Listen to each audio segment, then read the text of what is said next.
On this episode of Negative Modifier, we'll be playing the game Deltagreen. Deltagreen is a mature tabletop RPG that tackles various dark and unsettling themes and topics that some listeners may find traumatizing, harmful, or generally uncomfortable. Listener discretion is advised.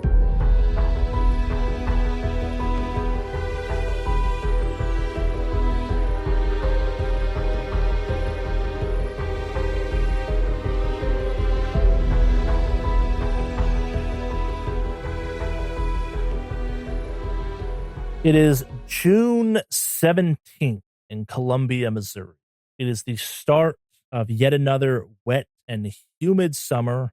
The air is fresh with rain from the night before, and 5 people sit around a lightly vandalized cement table in a small park. The small park smells of wet from last night's rain and is crisscrossed and divided into random chunks by a shadow cast by a not-so-distant stadium. On the table is a collection of manila envelopes, beige folders, several of which bear black and yellow Columbia Police Department crests.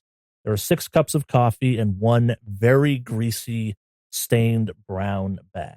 Sitting opposite of 3 other of the people and perpendicular to the 5th sits Detective Harold Sully. He's a middle-aged man beginning to go gray around the temples. He is of Asian descent. He has prominent cheekbones and gaunt cheeks, which would be more distinctive if not for his slightly above average weight, but more importantly, his above average height. He's wearing a cheap suit and tie and is a typical police detective look. Perpendicular to him, sitting at kind of a makeshift head of this table, is a man going by the name of Gregory Edict. He's either old before his time or oddly youthful despite his age. You can't quite tell, but all of this is masked by just a wall of disheveled and greasy appearance. He's of average height, thin, but has an alcoholic's loose gut and loose skin about him. He has rapidly thinning hair that he has chosen to kind of combat by growing it long and combing over and forcing forward somehow simultaneously. He wears dated and stained clothes that hang baggy around him on his frame and is wearing a old and faded FBI windbreaker. Sitting opposite of Detective Sully is Agent Starter is a late 30s, early 40s woman. She's smoking a cigarette, kind of leaning on her elbow, just kind of listening on the conversation. Her mid-length hair, like just above the shoulder, the back part of it is just kind of pulled into a bun just to kind of get it out of her face. She adjusts her glasses as she's waiting for just kind of the briefing to continue. Agent Sand is definitely on the older side. He's an older gentleman. He is 44 after all. He is in pretty good shape considering his line of work requires him to. And so he is pretty well built. On the other hand, though, he's not exactly the best in the looks department. So he's kind of grizzled, if you will, bald.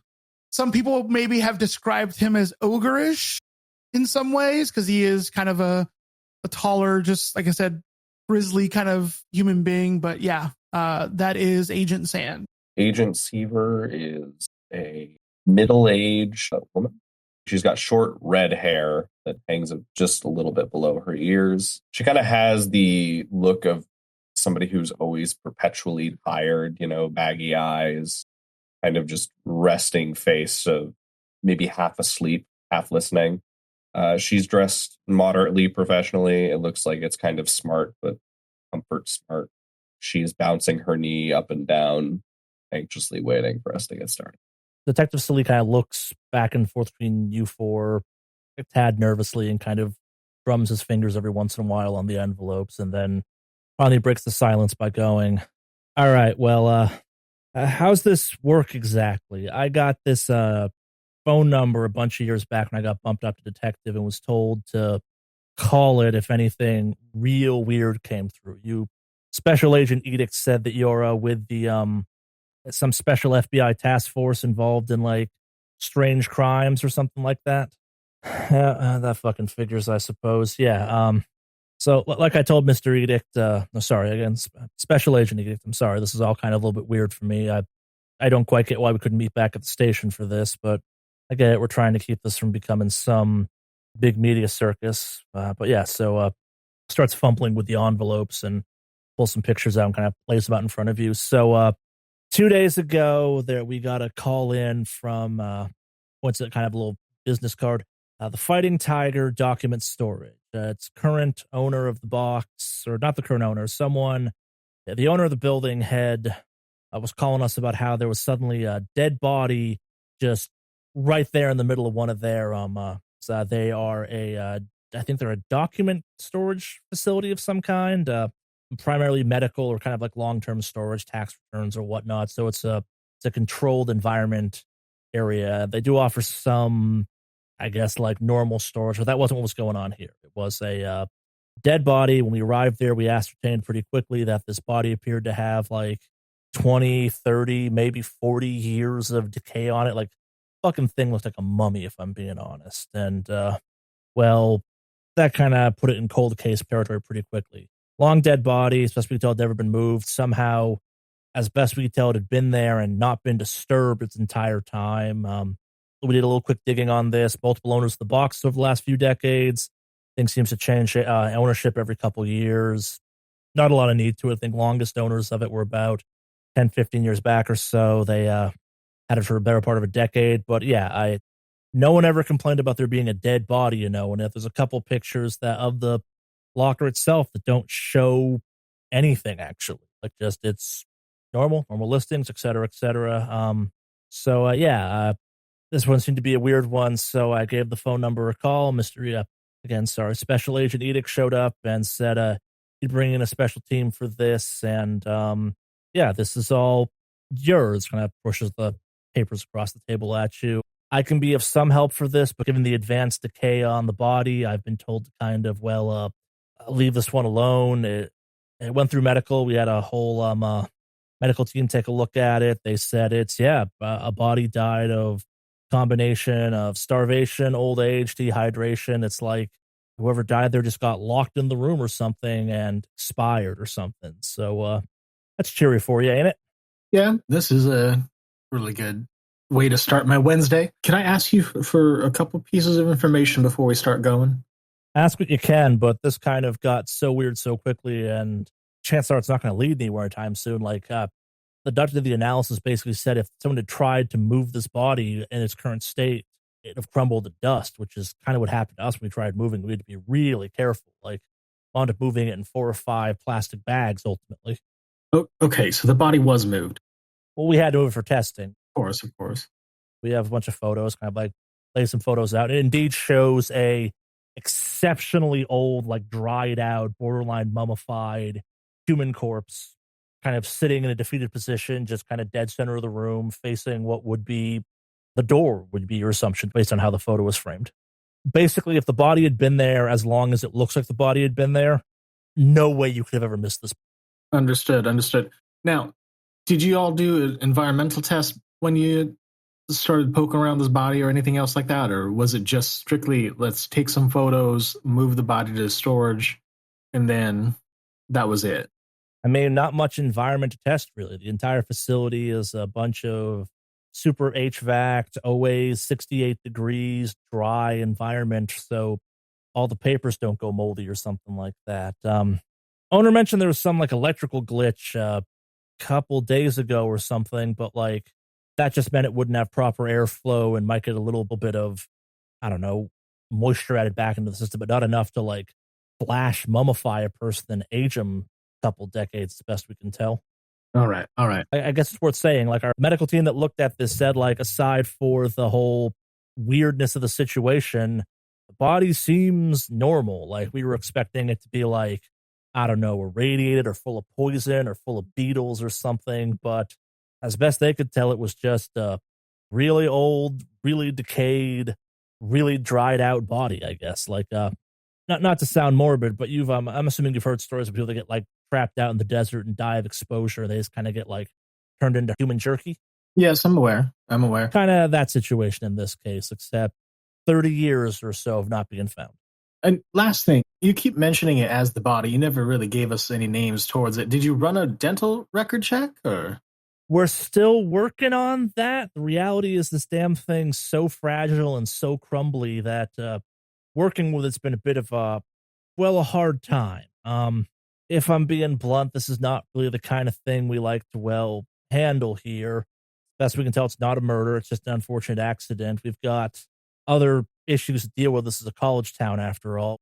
Yeah, school's out for summer and whatnot, but we got a variety of rowdy people and drunks and whatnot, and solving the mystery of how someone back in the 90s or so managed to starve to death inside of a metal container and then go unnoticed for 30 years. Quite the conundrum, I'll admit, but not really top priority for us, if I'm being honest. It's not like the guy's getting any deader, and no indications that there was even a murder. I see. Looks at Edict again. You said if I kind of gave him the lowdown, that'd be it, and that'd be enough. Obviously, your FBI, you can coordinate with the police stations and whatnot. I've told them that there's going to be a FBI team potentially taking this over, at least nosing around in it. Yeah, people aren't really interested in kind of making a big deal out of this, given how just goddamn weird it is. So, yeah, if that's it, I got other places to be and other things that require my attention. If it's good with y'all, I'd like to take my leave. Is that okay? I'm fine with that. Yeah. Kind of nods. Thank you, Detective. We'll be in touch in the near future if need be, but I suspect my team has it well in hand from this point out. Thank you for calling us in. This is definitely an interest for the Special Investigations Unit. We'll try and bring some type of closure to this incident for you. Gets up, kind of walks the detective back to his car. You hear the car pull off. Edict walks back and sits down. All right, so this is obviously a us thing.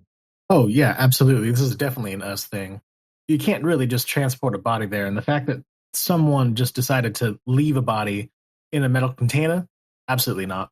With all the environmental controls, you would have been able to see that on like the papers and everything else like that. If it just left a clean little dust pile, something's up. Well, so, and that's the interesting thing about, and kind of like rummaging through the pieces of paper and photographs that were provided by him, kind of spread some things out. So as you can see on the ground plan, we got given kind of taps up, general 8x12 kind of layout for a little rectangular room. The body was found here, more or less dead center, directly across from the door, et cetera, et cetera. If you look at every single photo we've been provided, there is something in the way of where this body hypothetically was. And sure enough, like you're looking at all the photos and like, it's like someone was stacking boxes or whatnot around this, but like not intentionally as best you can. There's no rhyme or reason. Like it's not anyone's trying to hide anything. It just seems like by freak accident, they keep avoiding putting something that would show direct path to where this thing would in theory be sitting. Well, I mean, that's pretty convenient. That's what I thought as well. Yeah, it seemed to be a bit of a strange one at that, but you know, our line of business, strange things happen and whatnot. But yeah, so grabs the paper bag, slides it over, spits into the coffee cup on the table it had kind of lid off and shakes it some and puts it off to the side.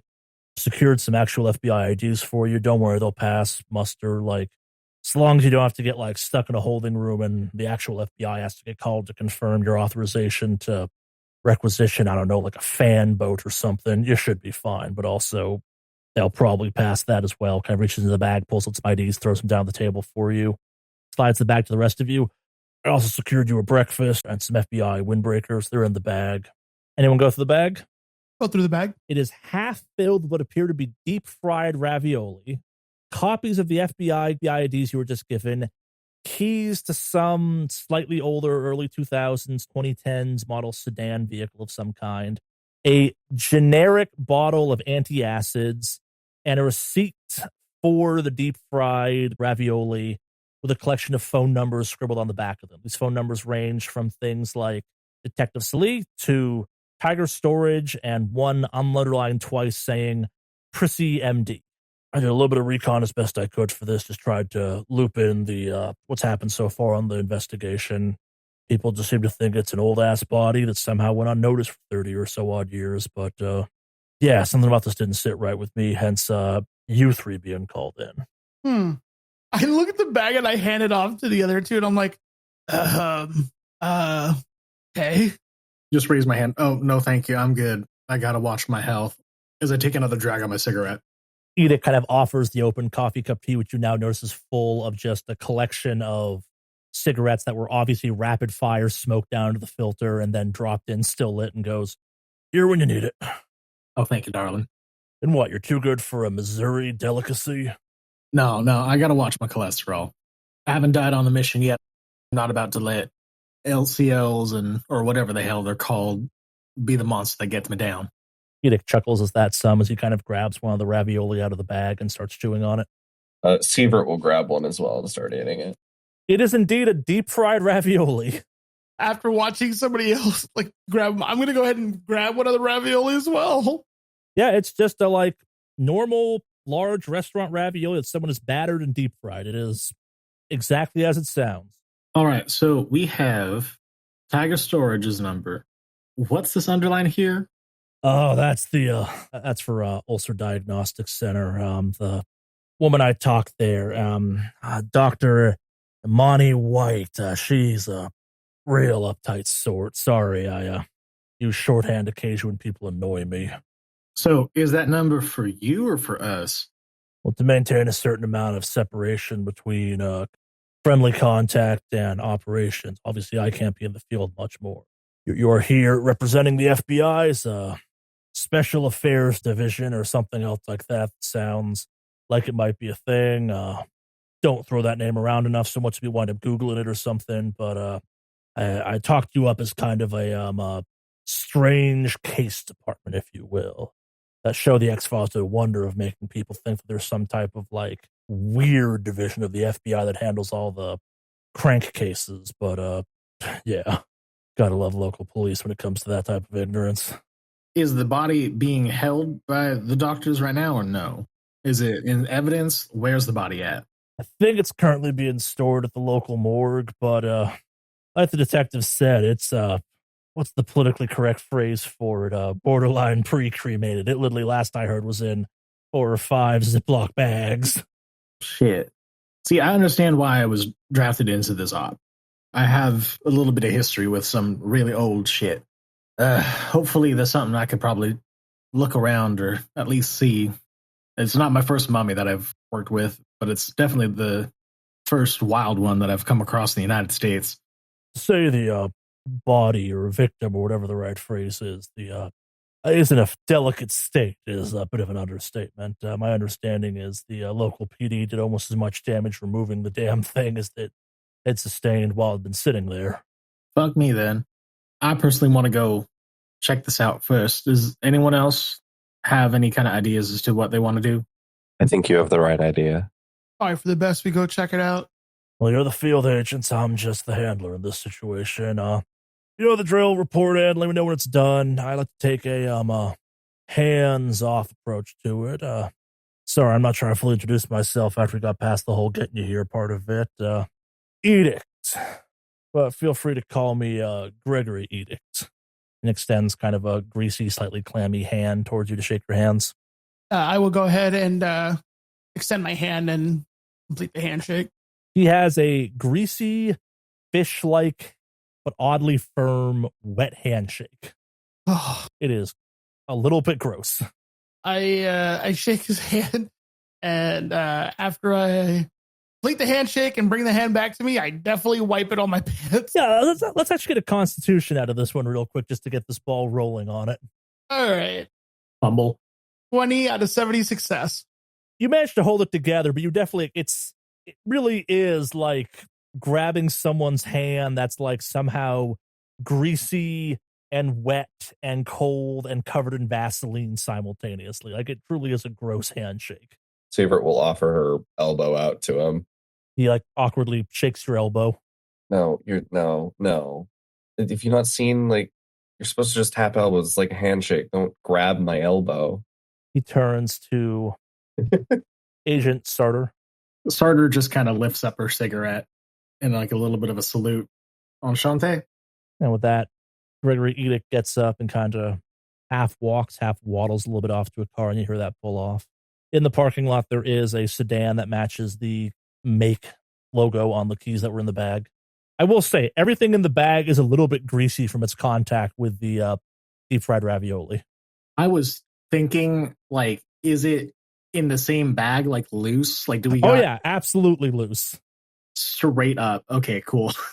Our FBI IDs, our fakies were just straight up raw dogging it inside this, bag of deep fried raviolis. Hell yeah. I will take my FBI badge and I will just kind of walk over to the grass and just wipe it down on the grass. The grass is wet enough from the morning dew that's quite doable. It does leave some like shiny rainbow splotches though as the oil comes off it on the grass. Well, that's fine. I'm going to go ahead and just put that in my back pocket now.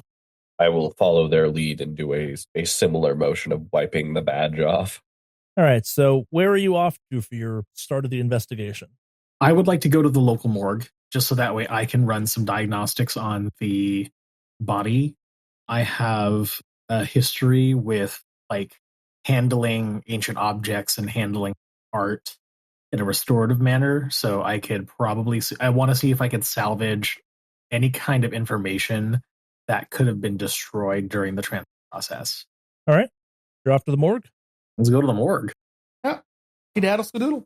On the way to the morgue, I just wanted to open up the conversation of, I just realized that we never really got through our own introductions. We just kind of got going. My name's Sarter. My shoot job or anything else like that, I'm actually an art historian, so I have a little bit of history with just old ass shit. I just want to know what we're working with here. My name is Sand, and I smashed a lot of stuff, so I'm probably your muscle on this mission. I'm Sievert. I'm a nuclear physicist. 2 brains and some brawn. All right.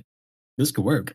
All right, so the Columbia morgue is pretty nondescript. It's just a generic kind of slightly medical-looking building. You go inside, the receptionist is more than happy to kind of lead you back to the body storage, and a surprisingly young, but maybe not so surprisingly young coroner's there. They seem to have taken the fun hair approach to coroner. They have it kind of high and styled up with some bleached tips, and they're wearing a brightly colored Hawaiian shirt underneath their lab coat. Detective said you might be stopping by to take a look at the body. You're here to see the mummy, I assume?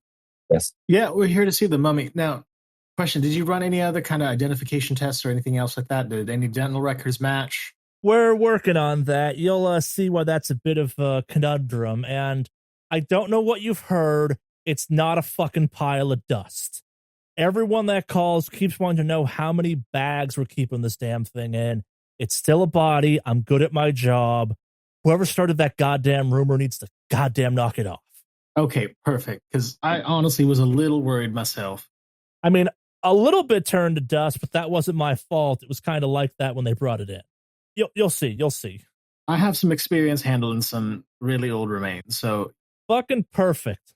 Please, let's go ahead and make sure that we're doing this properly. All right.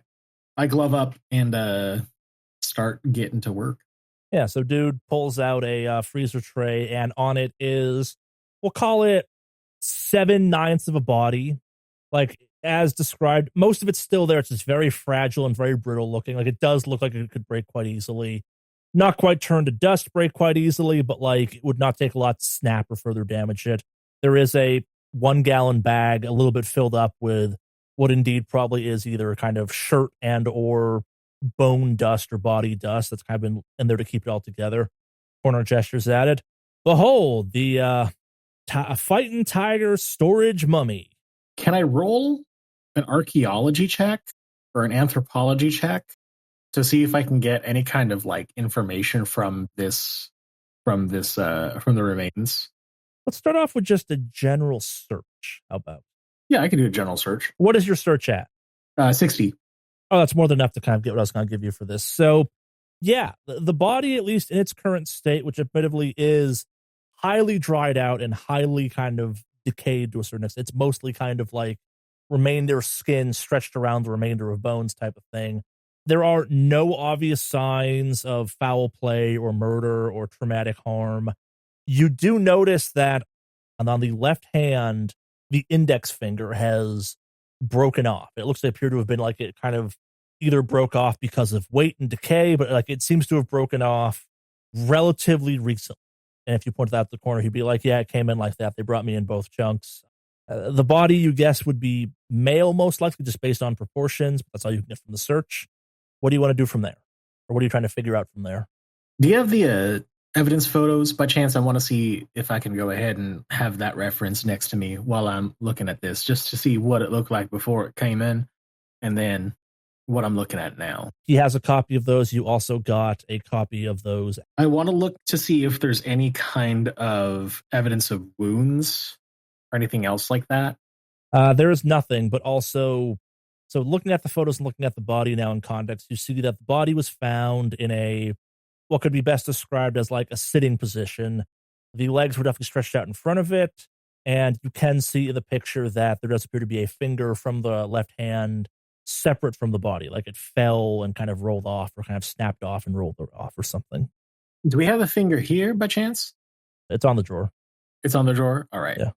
I just want to inspect the finger. This is the left index finger? Yep. Is there anything specific about that finger, or it's just a finger that just fell off? Aside from the fact that the break looks relatively recent, but also the break looks to appear to have caused by like recent degradation, there's nothing especially noteworthy about it. Most, if not all, the clothes have disintegrated, or? Yeah, like what remains is kind of like pretty much threadbare at this point, but as best you can tell, it was normal-ish clothing, no kind of strange or unique looking buttons or kind of weird details attached to it. Looked like the person appeared to be wearing like a older style flannel shirt and maybe jeans or something jean-like.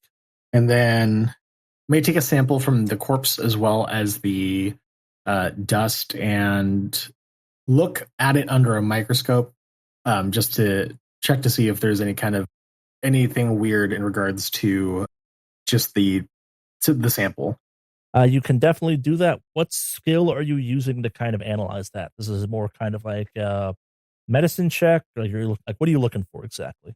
To see if there's anything kind of out of the ordinary.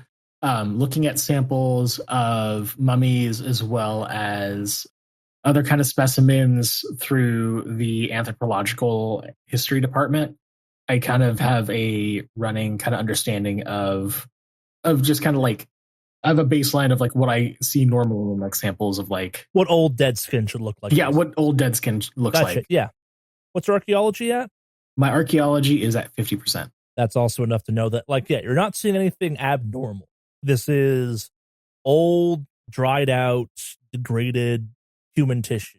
It's not like ancient human tissue or anything, but like it's definitely had some time in a dry, controlled environment. And because of the environment, no bugs got to it, so it's not like it's been eaten or picked clean or anything like that. But yeah, nothing you're seeing contradicts the statement of it's just like the body was sitting there for a long time. And then how preserved is the face? Not very. Not very? It's skin across bone at this point. Like you can maybe get out some details from it. You'd probably have to use some artistic license or like find a way to rehydrate it or something. And that's not something you can easily do without getting into kind of more abstractness. Okay. And then there's like nothing really with the teeth or anything else like that. If you want to try that, that'll be a check at that point, but also you run the risk of breaking the skeleton at that point too. Is anyone here have any kind of experience with like medicine or assisting in medical procedures? No, the closest I have is my expertise in forensics. Do you know how to take a gentle imprint? I don't know, Charlie. I don't think that falls under forensics. Nah, that's more kind of how to solve crime or something. Like this is... Yeah. This could be an archaeology. This could, at a base level, be a dexterity thing, hypothetically. This is more just kind of like fragile work. Like this might be a medicine thing, just trying to take acid or something like that. Since you mentioned, could it be maybe criminology? No. No? Okay. But you did say dexterity, right? Yeah. I could take a chance. I have good dexterity, but like I don't have a medical background. So like, could I... I was looking for assistance, but honestly, now that I'm thinking about it, it's probably best that we don't disturb the body further. It seems as if this really is like, there is no foul play behind it. This person was dried up, forgotten inside a container for who knows how long. Though it is interesting that there's no signs of duress or aggression. They may or may not have just given up and accepted their fate. What I was looking for in the face, especially if it was male, was like whether or not there was any beard or stubble or like signs of unkemptness. Like how long, like, yeah, they were trapped in there and that's the idea and whatnot. But like how long were they really there alive? Maybe some stubble, but not And Not much. Okay. what would have survived at this point would be pretty minimal. Like, again, the skin details are kind of stretched across bone and highly dried out into kind of like a super leathery paper state almost. Like, this thing is fragile. It's a older, badly preserved, super dried out set of remains, as would happen if you left a body in a relatively well air conditioned but kind of constantly regulated dry environment for storage. Like, it, again, nothing you're finding contradicts the environment it was found in or kind of suggests anything untoward happened. Well, everything checks out. What do y'all think? Should we head over to the storage container to see if we can find anything there? Or Might as well. I don't really think we can get much further with this right now. Agreed. For what it's worth, we do have someone scheduled to come by and, try and do the dental check on it. Someone of the medical school going to come by and do that. There's some dentist or something. I don't know. But if you got a day or two, I'll have some information on that. But sorry, yeah, given the state of the body, we're really trying to avoid damaging it further. do you mind contacting us or trying to get a hold of us when you do get those results? I mean, sure, but probably your best bet is just tell the police station to forward along the results to that. Like, this is technically an open investigation, given the whole weirdness of it. But We did. We got the lowdown. I'm sure he told you.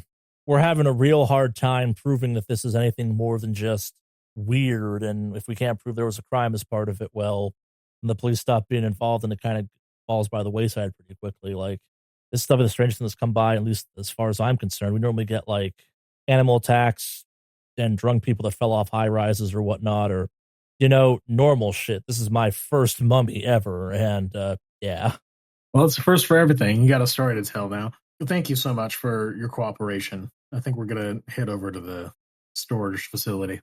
All right. Kind of hands you a business card. If you can think of anything I maybe can help with, feel free to give us a call here.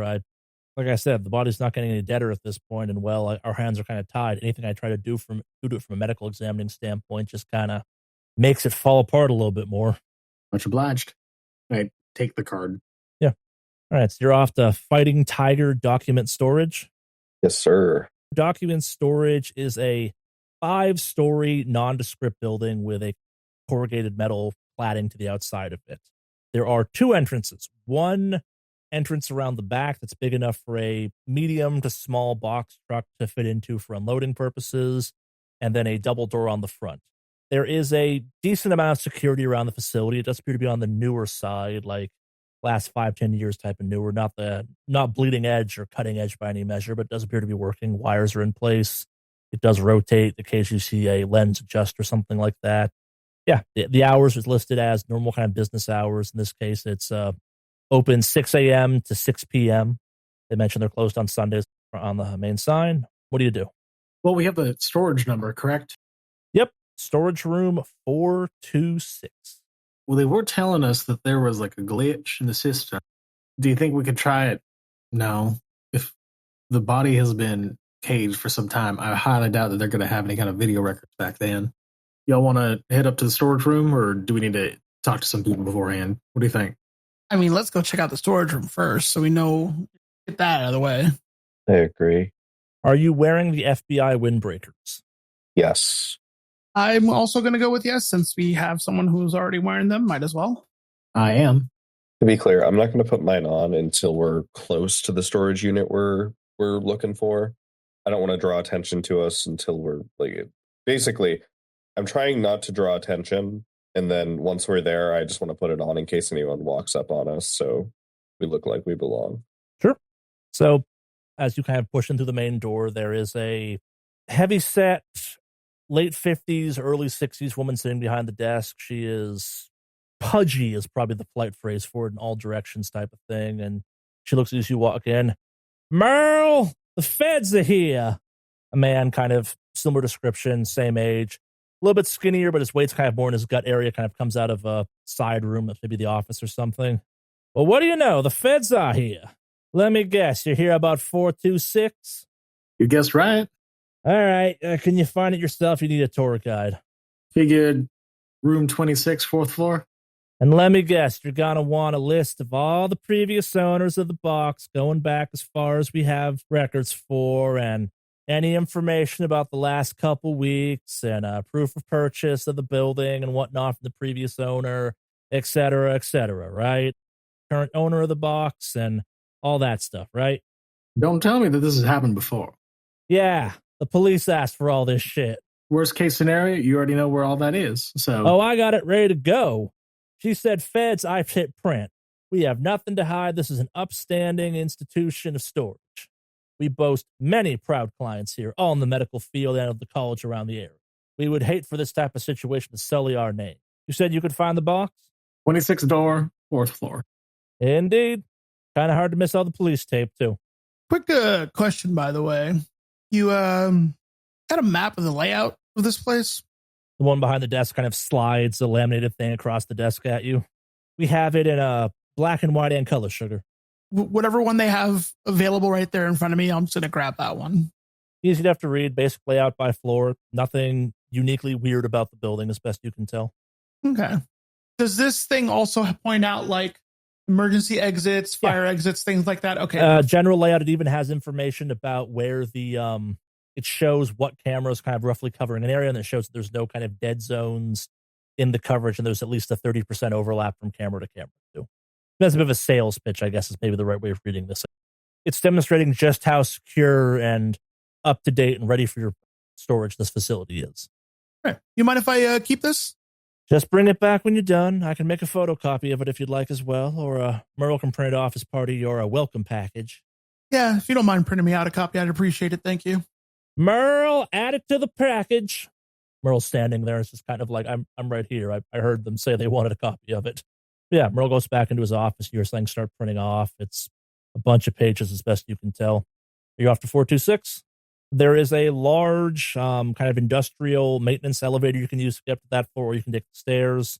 The building's divided basically half. You have it. It's a horseshoe of sorts of storage. You have ones above the area you came into, kind of above the lobby you came into, and then right in the left side, and then the side opposite of the entrance is free of storage type of thing. It's also where the big door for getting box trucks to come in is. And yeah, you can see all the storage boxes from kind of where you're at. Like if you look out, you can see majority of the rest of the doors. Like there aren't a lot of hidden sight lines. Like this place actually is pretty good from a security perspective. Like one guard could pretty effectively, without moving around much, survey the entirety of the space with minimal effort. There's not a lot of places to hide. There's not a lot of good kind of sight lines that block stuff. Like it's well thought out and well laid out. It's also very efficient in kind of how it's been chosen to lay out. And is indeed the only door in this facility wrapped in police tape with kind of several active crime scene notifications and some contact information to the local PD if you have seen anything or whatever. Currently, the storage locker is closed. Is there a lock on the door, or is it just it's closed? Currently, it is just closed. Okay. I'm going to go ahead and try to open it up. Moves up well enough. Yeah, so the way it works, it's basically kind of like garage door style, where the entire front of this thing, kind of like you hear it release air and then just kind of slides up and over the entire space. So you're now looking into a 8-foot deep by 12-foot wide, nondescript cement floor, metal walled for easy of cleaning box. It has several stacks of cardboard containers that kind of are set up in rows that make sense. They all face out for easy kind of rummaging. They show a variety of years and dates and information that don't necessarily mean anything to you immediately, but do kind of hint at a fairly standard organizational system of some kind. I will say, though, like if you had an aerial view of this matching some of the ground plan stuff you saw, it really is like someone was laying out boxes against the wall where the body was found and then just kind of like avoided a 6-foot kind of radius arc from centered on the body where they just didn't put boxes.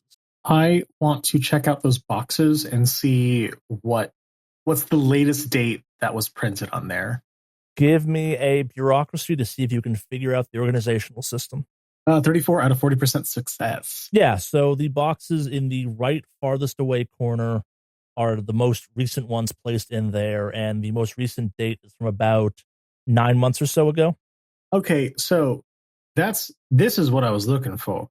The most recent dated thing in here is from 9 months ago. Now, either someone was printing out shit for who knows how long, decades afterwards, or someone was walking in here, seeing a dead body, seeing a dead mummy body, or at least 9 months ago, or late, or even later, someone saw a dead body in here and straight up was just like, well, guess someone's keeping that. Did not tell anybody else.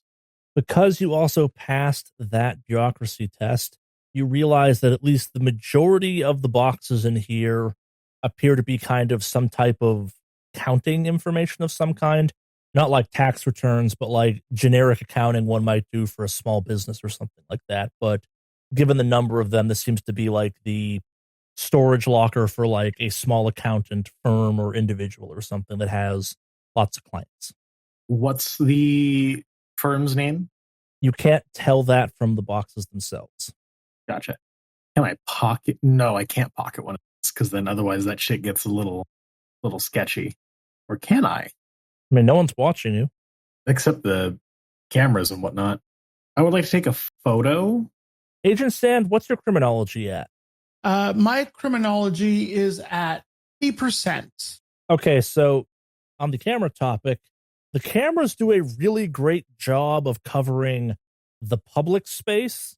They are positioned so that you have complete privacy you're inside one of the storage lockers. That stands true for all of the storage lockers. Basically, assume you're under surveillance if you're in a public space, but the moment you step inside, you're surprisingly well covered. Okay. I will kind of look over and go, if you move a little further in, you can't see you. Well then, I'm going to go check I'm going to hold on to this box and check out something over there as I get out of the camera's view, and I will take a couple of these files, whatever's holding that firm's name that has the most recent paperwork. Again, like you can't figure out who owns the box based on this. It's more kind of information for clients or something. Oh, okay. Like it's filed away stuff for them. Agent Sand, though, give me a criminology at +20. Criminology at +20, coming right up. So I rolled a 50 out of 70 success. So knowing what you know about the criminal mind and kind of based off the cameras, you step into the storage locker with Agent Sturter and close the door behind you, bring it down, and you see what appear to be incredibly old marks on the back of the door. They look like multiple attempts at like clawing or banging your way out of the locker. I'm assuming there's lighting inside the storage unit, Yeah. so I'm not having to. Okay. Yeah. So is everybody inside the storage unit, or is it just me and Were you inside at this point, Seaver, or no?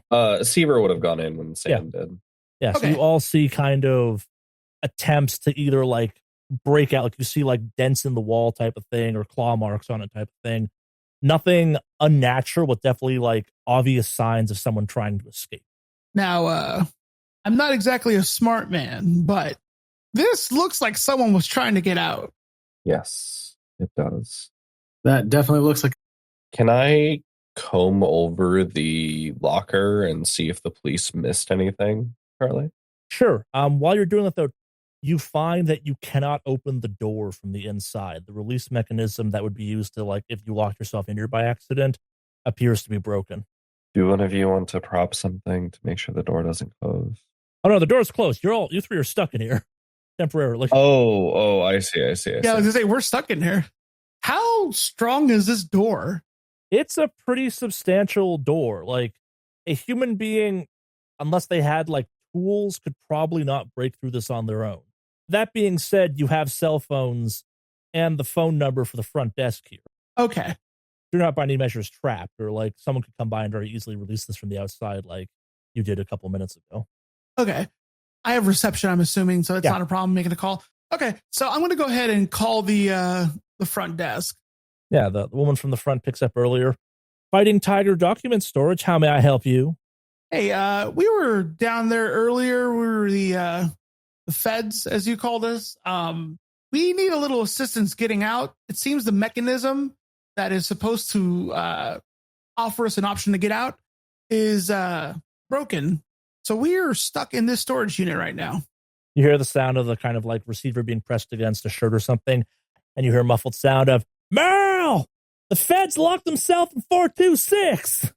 And you hear an odd G's in the distance, and then the sound of a door opening and closing, and phone gets picked back up. Merle will be there in just a second. We didn't know the mechanism for that box was broken. Not a lot of people closing them with them inside of them, after all.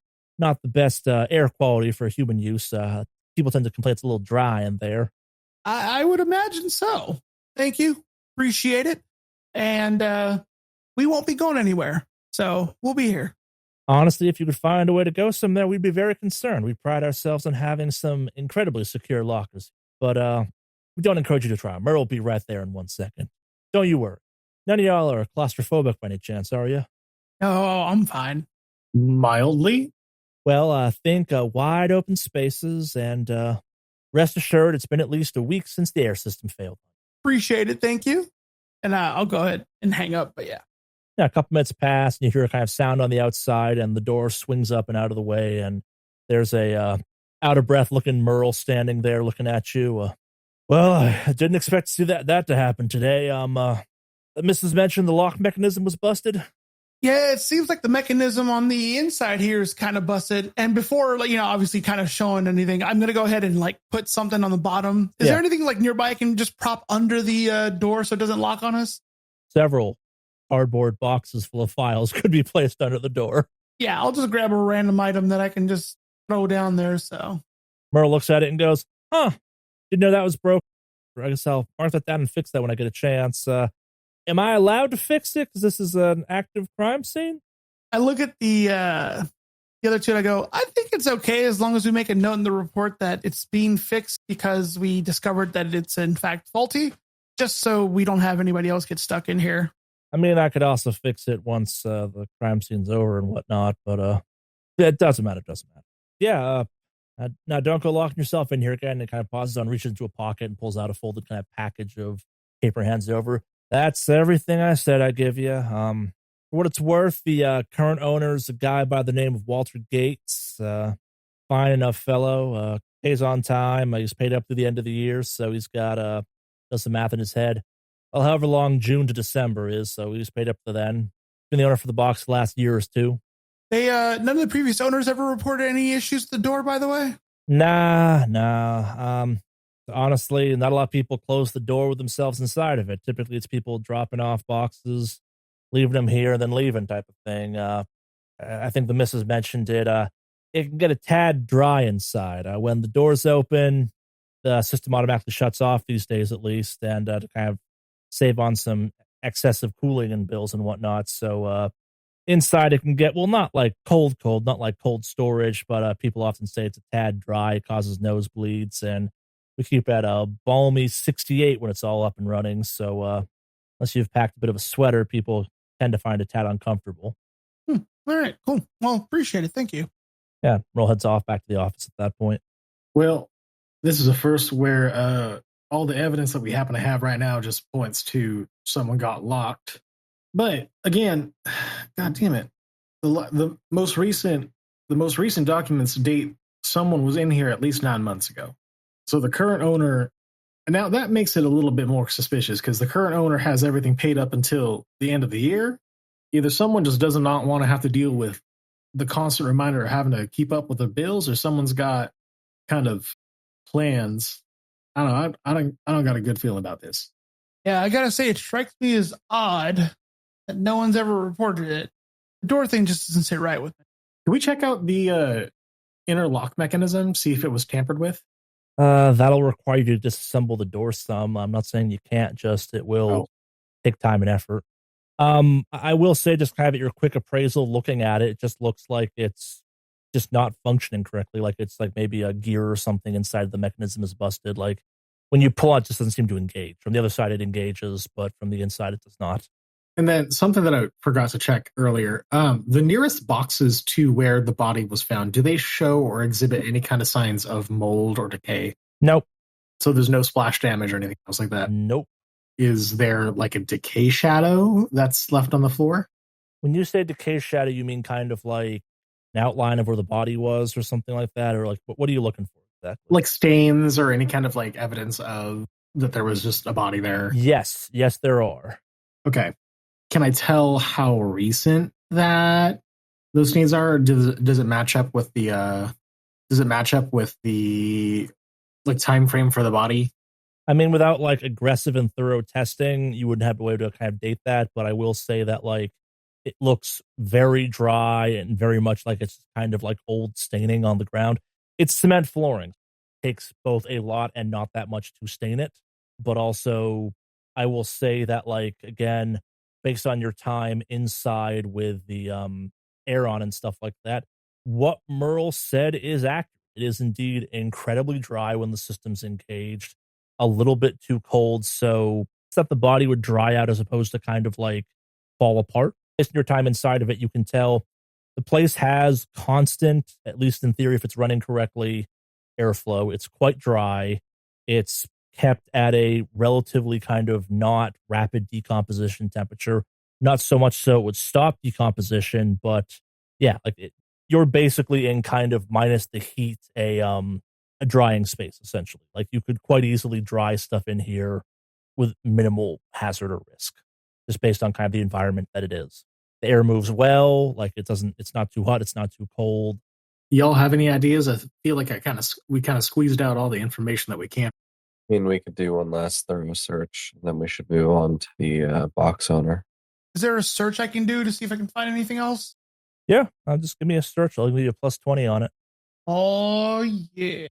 30 out of modified 70 plus 20 success. There's Jack, minus some kind of like dust bunnies and stuff, like normal things you would expect to find in a storage locker that's got environmental controls on it.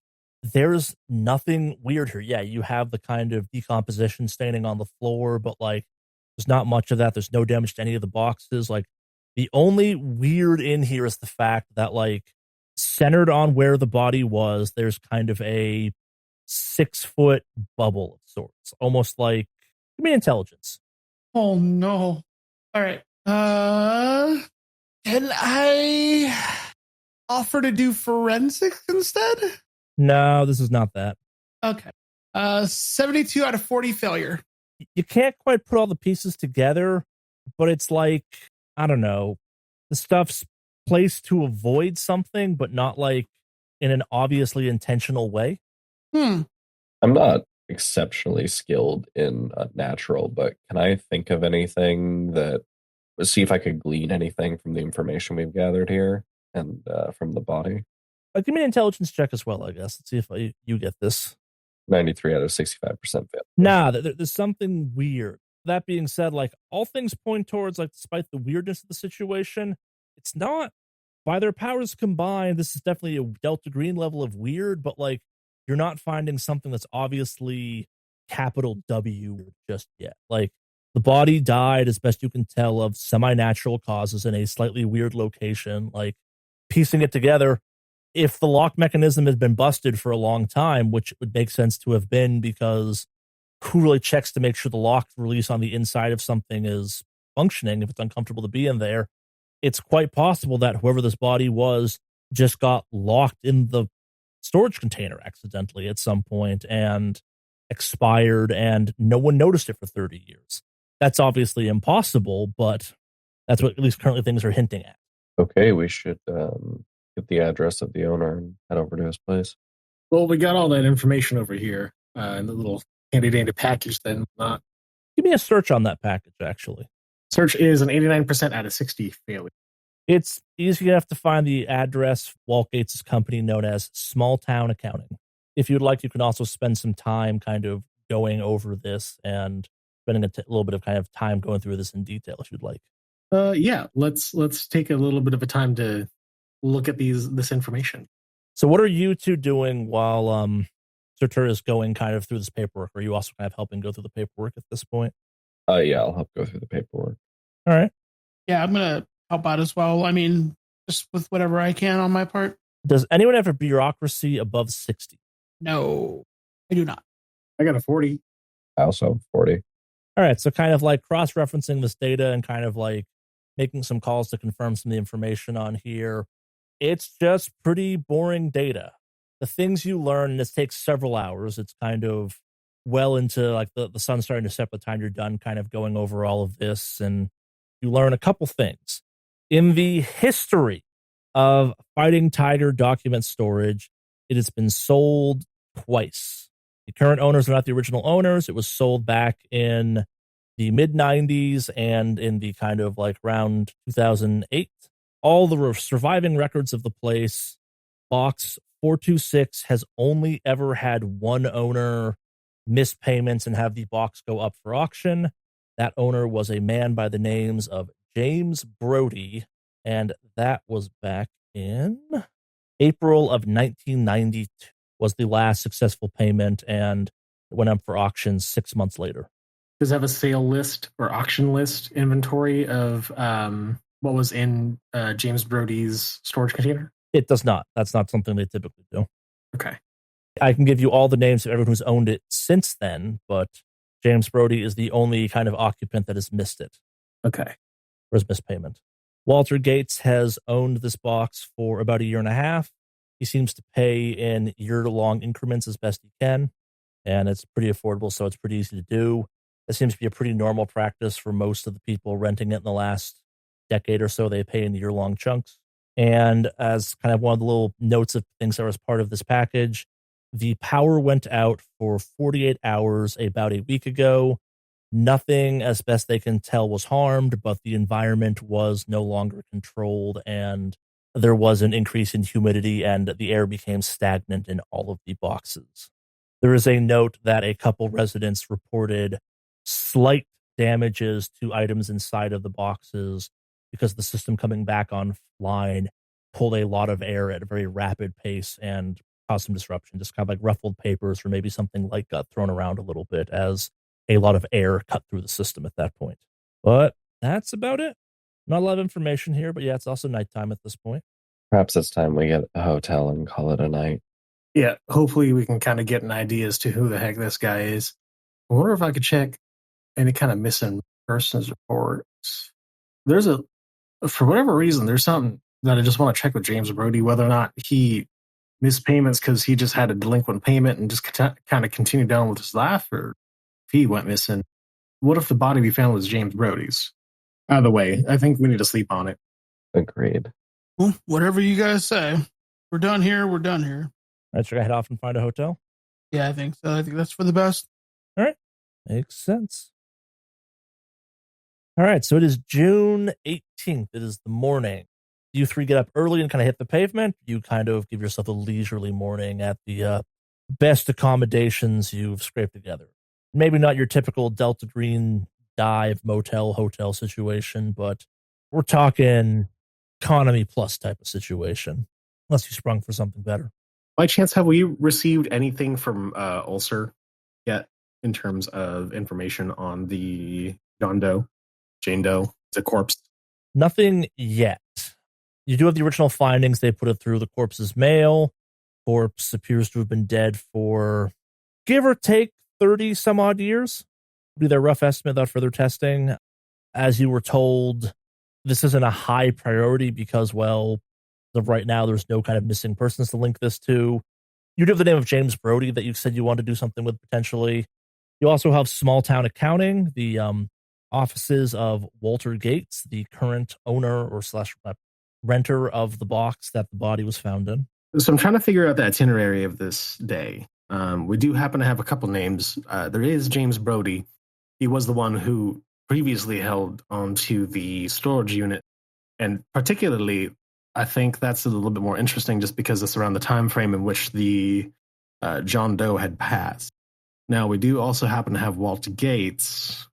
And this is the current owner, of which I'm pretty sure he's going to be none too happy about having someone start interrogating him about the whole dead body and on his rented property. But nonetheless, do we know if James Brody's still alive? Have we made that check? I don't know, but we can definitely. We can definitely ask around. I don't see why not. But if we're going to pick an itinerary, I think we start from the most current owner and work our way backwards. I suspect at least one of you has access to the missing persons database.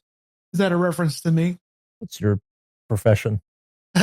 Border tactical unit? Yeah, you probably have access to the missing persons database. Like anyone that's part of an alphabet soup or kind of semi-law enforcement related probably has access to the missing persons database, or because you're the federal databases for such things. Well, then would I be able to access this on a smartphone, or do I need to go to some sort of like computer device, I guess? You probably have to go to a computer device. You probably assuming you brought your work laptop with you, you probably have access through that. Like, this is not the type of database they just have like a login on your phone for. It's a secure thing. I'm going to go ahead and pull out the laptop and get logged in and search for the name. What was you say the name was? James Brody. James Brody. So I'll go ahead and look up James Brody. All right. So that's what you're doing in the morning. This will take some time to kind of filter through. Brody is a pretty common last name in the South, so finding the right James may take a little bit of time. What are you other two doing? I'm really just manpower right now. Well, I honestly have no idea what to kind of assist with myself. I was about to grab myself some coffee. Would you like to come along, or maybe you want to stay here and assist Sand with anything he might need? Sure. So I'm going to step out and just grab like a coffee for all of us. All right, so you're just killing some time at this point, waiting to see what Sand finds? Yes. All right, yeah. It takes a few hours. You probably get to like mid to late morning before Sand manages to kind of filter the right information. But yeah, as suspected, there are a couple people by the name of James Brody. It takes a bit of time to wheedle it down. But there is a missing persons filing from May 1992 by James Brody's family. The notes are pretty vague. It just seemed to have vanished one day and no one ever heard from him again type of thing. The few notes that exist in the system kind of note that it was like, yeah, no, as far as they know, nothing happened. There was no kind of like issue at home. There are a couple mentions that his wife died a few years before, and that seemed to weigh on him some. So that was kind of the general thought process they went with hypothetically. But at the same time, like, they didn't think he did anything to himself or anything like that. They're just concerned for their father/grandfather. There's an address listed. So I'll make a note of all that information, and then so I'll look over at Receiver. Go, I've got an address, a little bit of information. Nothing spans out too much. They reported him missing. Doesn't seem like there's any foul play, but doesn't hurt to ask and kind of maybe ask the right questions. So. And then I hand over some of the information that I gathered from my search over to Sievert. Well, actually, this is a little bit of a revelation because honestly, I was thinking that this man was still alive and this was someone we could talk to. I didn't realize that gone up and disappeared. Yeah, well, I mean, at least we know he's, he's disappearing. This is kind of fishy. So, but why would he? Did he have some sort of chain of command for giving up his storage unit, or I don't know. I think we should definitely start asking questions, but if we are, I would think we should start with the newest owner and kind of maybe work our way back and see if we can find some sort of common link. But we could also start at the very beginning, either way. No, I think talking to the living is a lot better than talking to some ghosts, especially if we need to start kind of figuring out exactly what we need to ask. There's an address here, right? So this is someone, I mean, like, was it his last known address, the next of kin? Last known address for James Brody. Probably just last known. You know what? I'm going to text Detective Salee.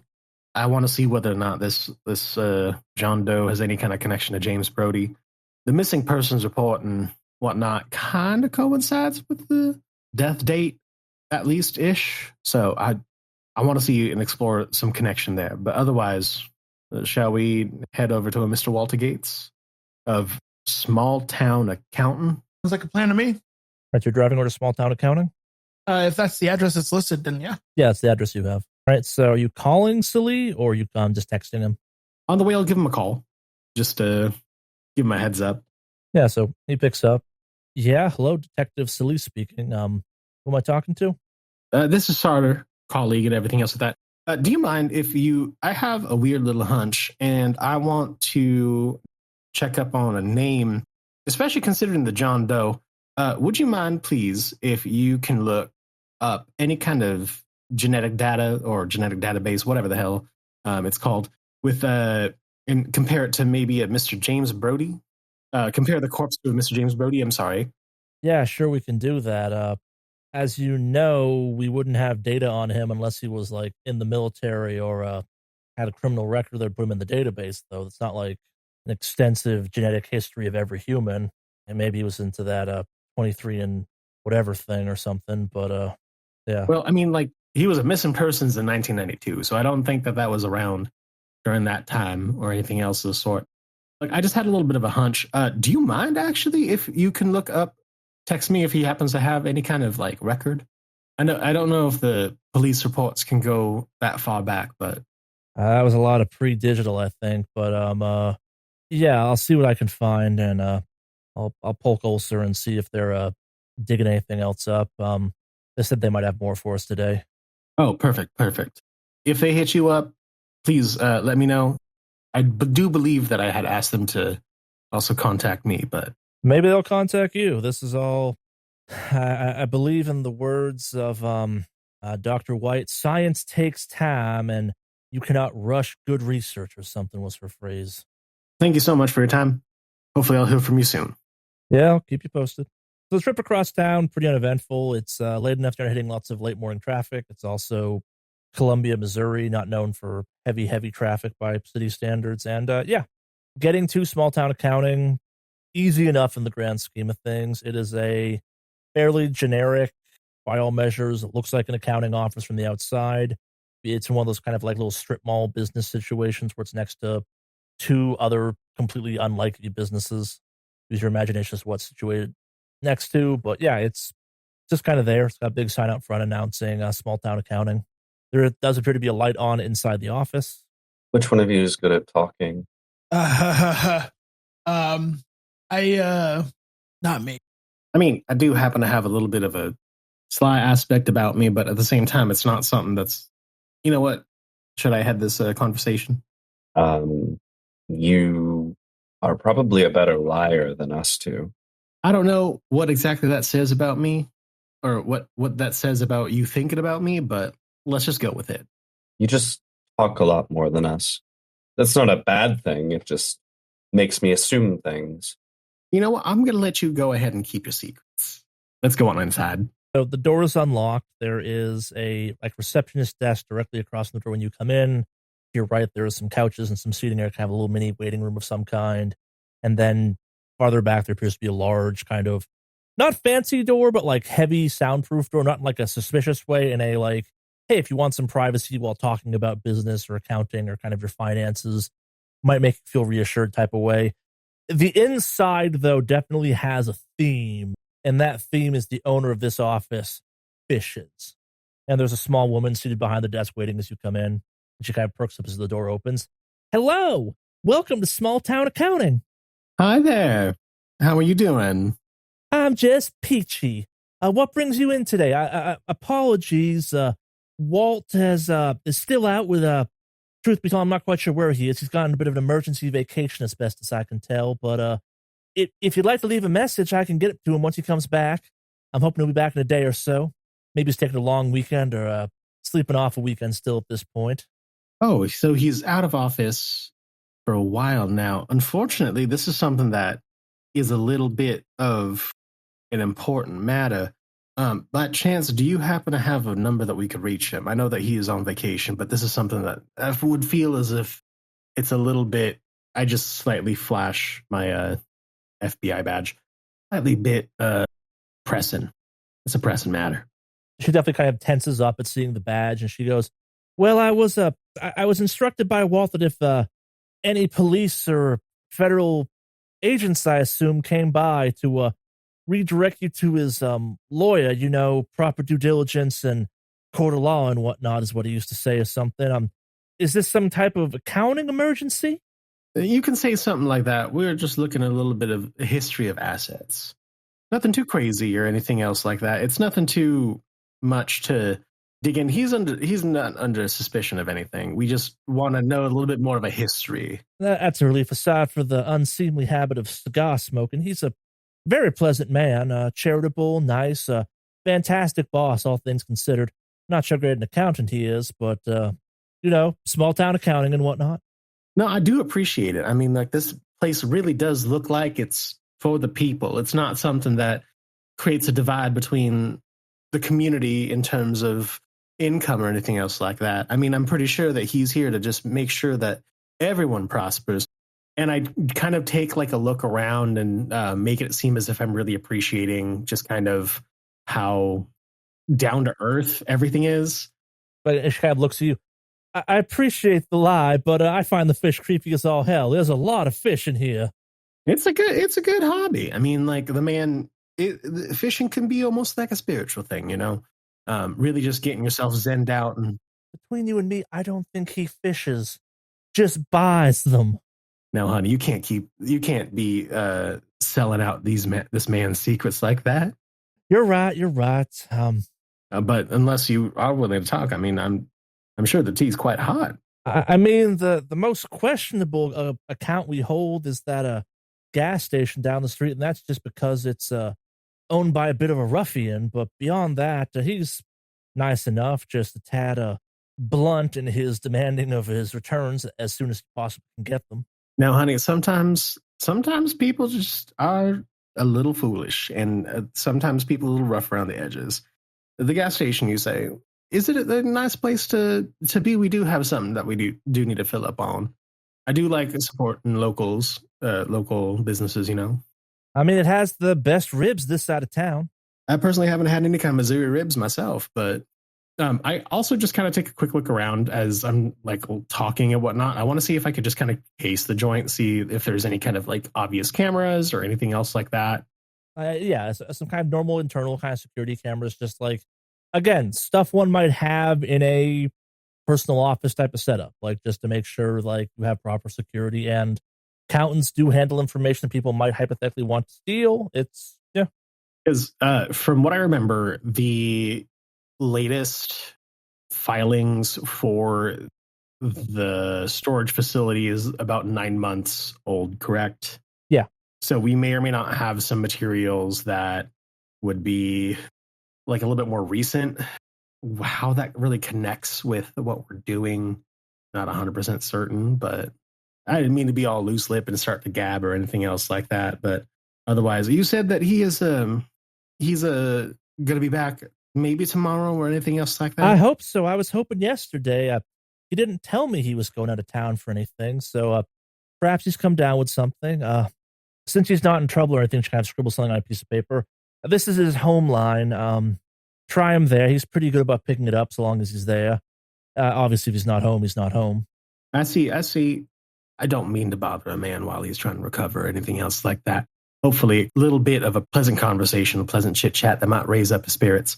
But nonetheless, does anyone else have any kind of questions or anything else like that? I did not mean for us to be gabbing the entire time we're here. It's quite all right, if I'm being honest. Between canceling all his appointments this morning, it's been a relatively uneventful morning, all things considered. Yeah, no, I don't have any questions other than does he miss you end up having to cancel often for him? She shakes her head no. No, he gets sick like everyone else does and takes the occasional vacation and occasionally has to sleep one off, but nothing extreme as far as I would describe it. No medical conditions I'm aware of, but also we ain't that close. And when you said that he thought he'd be back today or yesterday for that matter, did he call and tell you he was extending his time off, or are you just assuming he'll be back? I just keep hoping he'll be back. He didn't let me know he was going out of town, but sometimes things come up and people get busy. Give me a persuade as you're talking about this. Okay. 67 out of 50 failure. It's kind of like she seems to think about something and kind of shakes her head no with this. She's like, yeah, no. I feel like something came up. Do you have a thought? Can I see if I can roll a persuade myself? I need more than just simple, do you have a thought? See if you can pry this out of her, because Sand already failed this once. But yes, you can persuade if you give me kind of more of what you're going about with this. Now, hun, I know that we work for a little bit of a governing body, but at the same time, this is something that, we just want to make sure that we're taking care of the good citizens of the state. Like I said, this is all more so just bureaucracy at its finest, but nonetheless, we're not here to be malicious or anything else like that. Yeah, give me a persuade on that one. 5% success out of 40. It's the strangest thing. Apparently, I missed a call yesterday from it. But when I went and checked the messages, it said there was a message, but it was just a solid, I guess the message cuts itself off or something automatically at a certain point. Just like nothing, not static, no sound, no nothing. And I was here all day. The phone didn't ring or anything. Did this message show up at some point during the day, or was it there when you got here? No, she nods. She's like, yeah, it was, I guess sometime during the day. It wasn't here when I showed up. I did my normal kind of checking of things and kind of starts tapping on the machine. Yeah, it popped into the mailbox around 1:37 p.m. yesterday. I was most likely I'd be back from lunch by then. He wasn't in the office earlier than that. You didn't see him beforehand? Not that I saw or am aware of. Mention it. I swear when I came in that morning. Yeah, no, it's strange. I could have sworn the front door was unlocked yesterday, but I don't rightly remember. So just out of curiosity, based on the last time you've seen him till now, how many days has it been? Well, I was out Friday. I had an appointment I had to attend to, so I saw him Thursday last week. So Okay. however long it's been since then to now. And did you see him, or was he here on Friday? Did he run the shop while you were, or, run the office, I guess, but, shop office, but did he run it Friday? I don't really know. As far as I know, yes. No appointments were canceled. Kind of like taps her chin for a second. Friday's the day he typically leaves around 1 in the afternoon to go take, if he's running over to the storage locker, that's when he goes over that day to kind of drop stuff off there. Just going back, when was the power outage or the camera outage again that happened over at the Fighting Tigers? Over a week ago. Like last week ago. Last week. Yeah. And then the phone call happened yesterday. So the first day you were in town. Around what time? 1:37 p.m. Alex, Dylan, jog memory real quick. The time that we got to Fighting Tigers, was that around the same time? You were definitely there around that time. We're definitely there around that time? Yeah. Hunt, call this morbid curiosity. Do you mind playing that message for us? I'm so sorry. You just gave us something just so eerie and spooky. Like I can't stop thinking about it. I suppose. And she pressed a couple buttons on her phone and cues up the message. And yeah, it's just 30 some odd seconds followed by a kind of mechanical click of the phone hanging up on itself, of dead silence. No static, no nothing, just like zero sound coming out of the machine. Does it show a caller ID? Yeah, it shows it came from Walt's address. All signs point to it coming from Walt. Okay. Just out of curiosity, did you try calling him back after he left you this blank message? I figured it was a misdial or something, but I have left a few messages at the house. It's strange. One time I thought he picked up, but it was just, again, like silence, so I guess it may have been a machine glitch or something. And this doesn't seem odd to you? Been more than a couple days now? Absolute silence. You call him and just static, or not even static at that. No call back to let you know he won't be here at the office. This doesn't ring any bells to you? She shrugs at this. She's like, a tad strange, I'll admit, but I don't know. If your boss went missing for a couple days, would you be in a rush to track him down? Actually, yes. It's my job to track people down who go missing. Well, I understand where I'm at. I'm paid to be here and man the desk, but his private life is none of my concern. As long as he's back to sign your check at pay time, I totally understand you. She nods at this. Do we have his address out of curiosity, like his home address? Yeah, she just gave it to us. She gave us his home phone number, but not the phone number, not the address. Oh, she gave us the phone number. I'm pretty sure we could yellow page that or like reverse search that or something. Yeah, well, just can I have his home address? I suppose. I tried calling him first. It's mighty impolite to just stop by on someone and unannounced, but she kind of like scribbles something down and hands it over to you. Yeah, if you think this might be faster. Yeah, no, I just call it a job kind of alarms, if you will, but this just, kind of becoming a little bit of a wellness check here at this point, just to make sure he's all right, Understood. So I look over at the other two and I go, well, I think I've got everything I need for now, unless you guys have any other stuff you want to double check on. Do you mind if we take a look around his office? Maybe that can answer some of our questions and we won't have to bother him at home. I mean, as far as I know, it's locked. I suspect this is the spot where I'm supposed to involve a lawyer of some kind and supposed to ask for a warrant or something. But tell you what, if it's unlocked, you can look around as long as you don't open anything. And if you do want to open something, kind of hands you a business card, give this man a call and maybe he'll have a conversation with you about getting it open. That work? Yeah, no, for sure.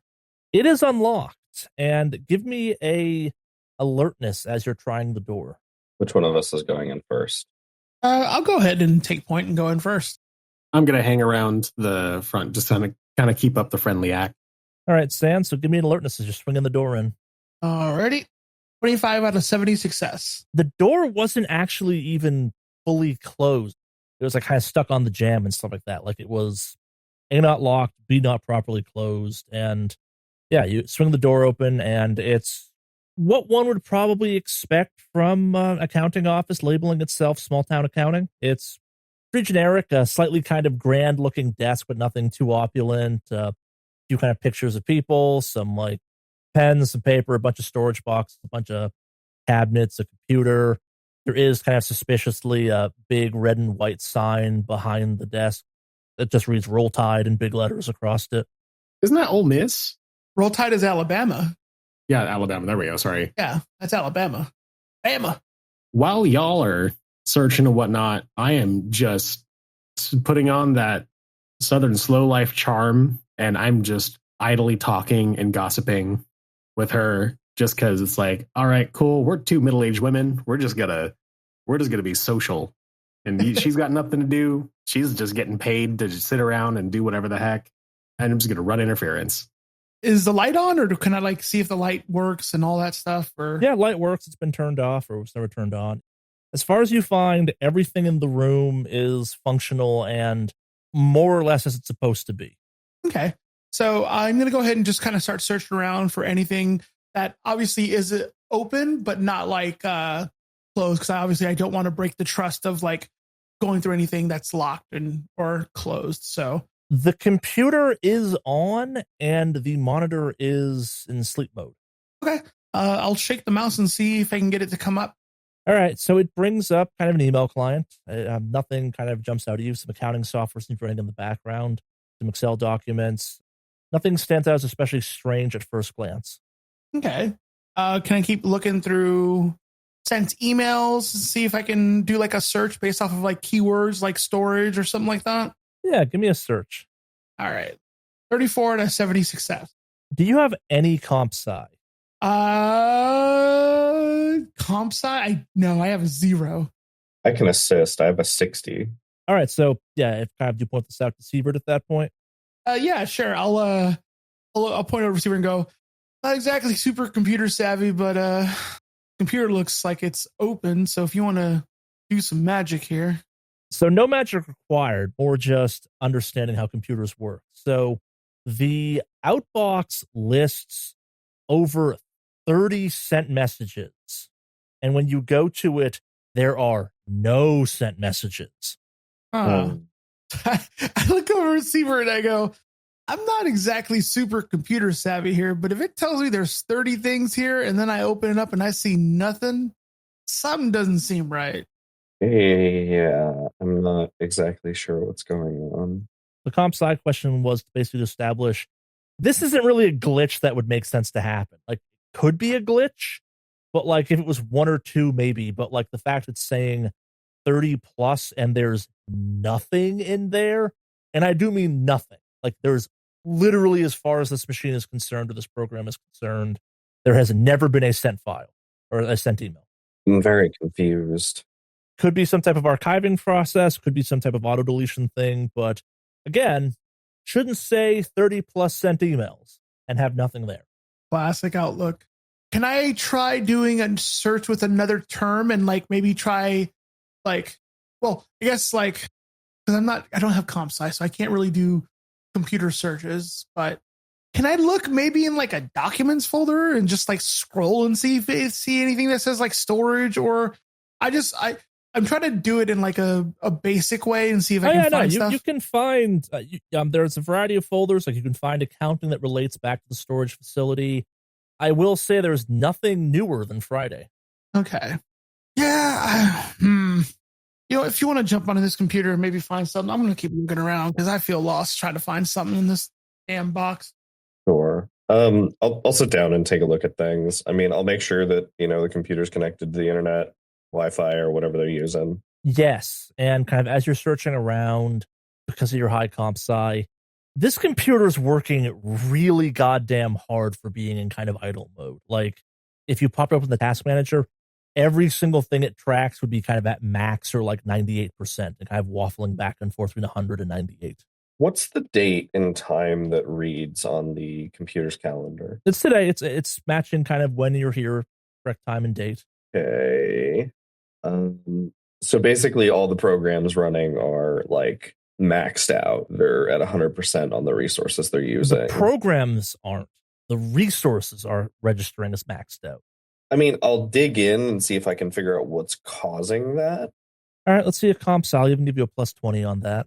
93 out of a modified 80% failure. You're not finding anything obvious. Like, it's running really weird. Like, there's no obvious cause. Nothing running should be taxing the system at this level. It's not an amazing computer, but like more than enough to run the few programs it has open. Is it a desktop or a laptop? I'll say a desktop. I'm not sure what's going on, but I don't know. Some of the hardware on this computer is probably failing. Not that that really matters, but... Oh, not finding anything else around the office. Yeah, really fast. Can I find out what his email is? Citizen, can you send off your phone, just send a quick email to this email address? Sure. I'll go ahead and I'm assuming I got the email address, and then I will go ahead and send a test email.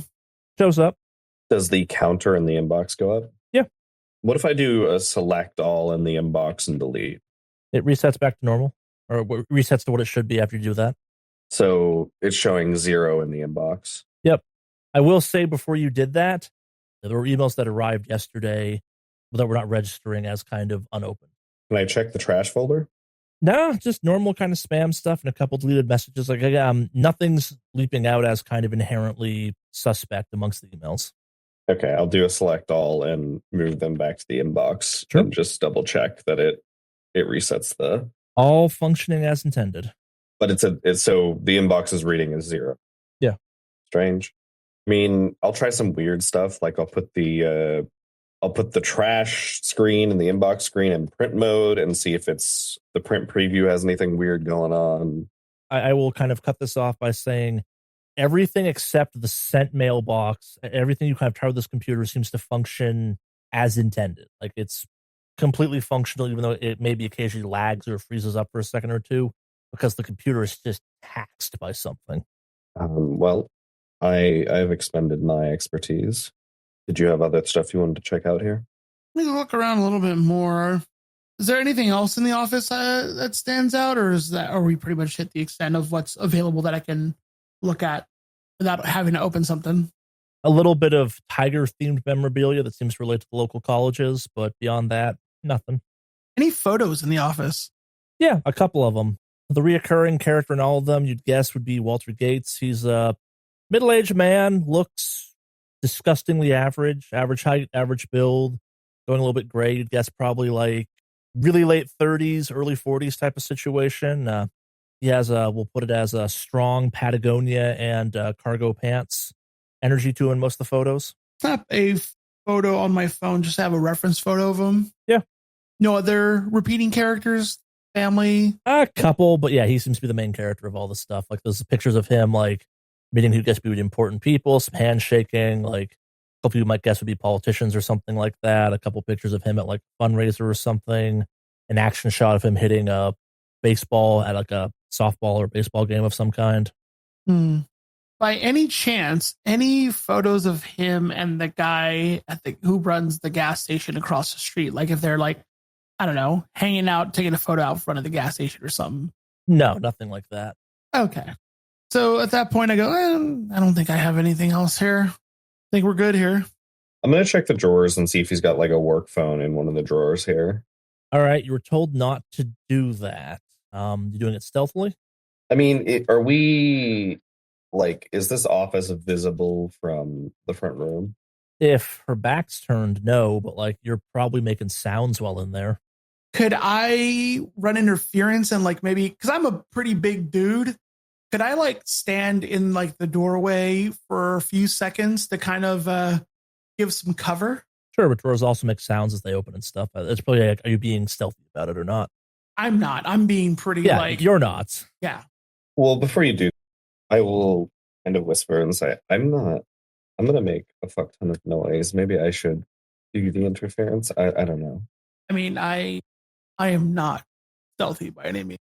I mean, she's also out there talking to Agent Surtur, so yeah. her attention might be divided. I'm going to send a text to Surtur and say, Can you pause, make sure she's not paying attention at all?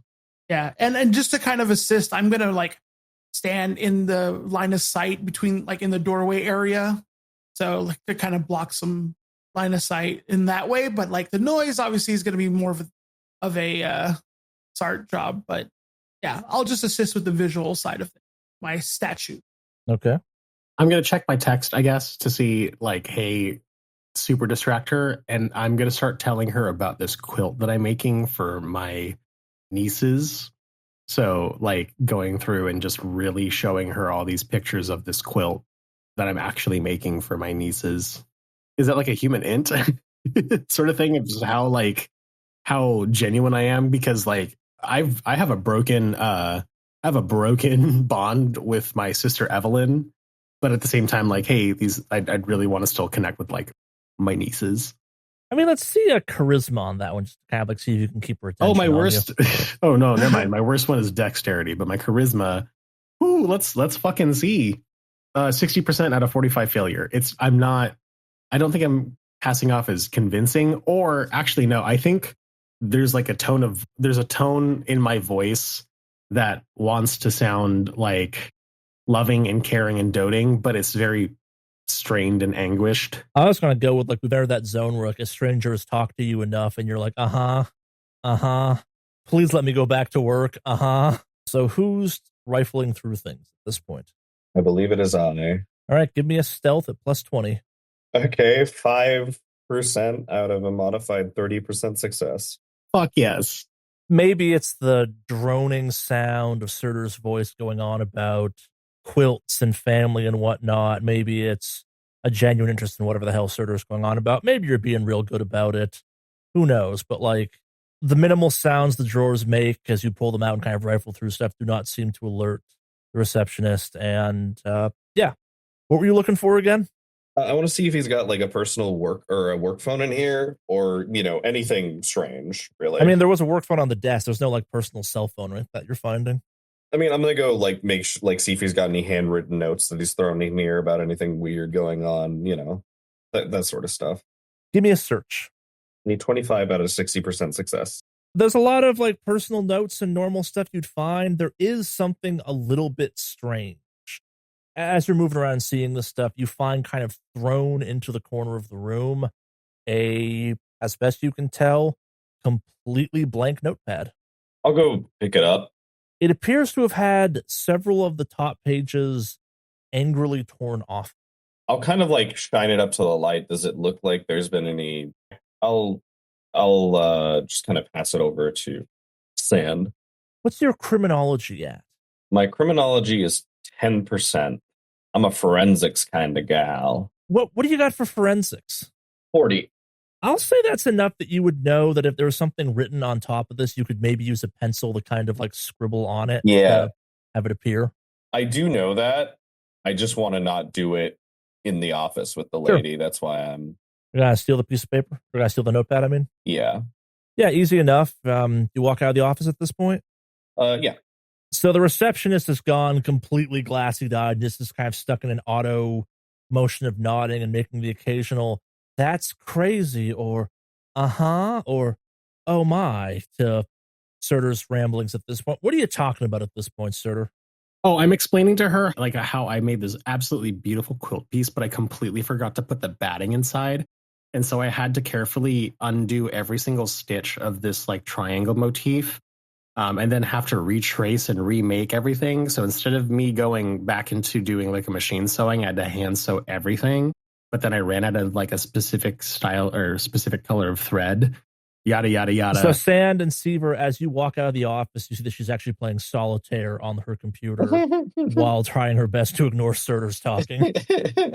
It's so valid. And you know what? They wouldn't accept any of my coupons. I've been going to this craft store since like... Oh, thank God you're back.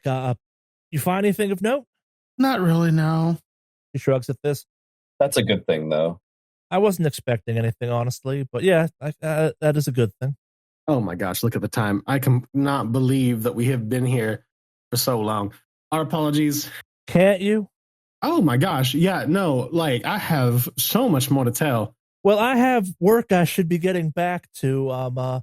Normally I'd show you out, but since I suspect Walt will not be making an appearance today, if I can get back to it, that would be greatly appreciated. Oh no, the fact that you have to man this entire place yourself, doing all these appointments and schedulings, I'm just gonna go ahead and leave you to it. I didn't mean to take up so much of your time. Let's head back. Yes. Yeah, sounds good. The door closes behind you. If you close it, what do you do? Why don't we head back to the car? You find anything interesting? I kind of just pass the notepad. The blank notepad. I don't think so, but maybe. This was the best that they got. Not saying that you guys weren't doing your best or anything else like that, but this is all that we got.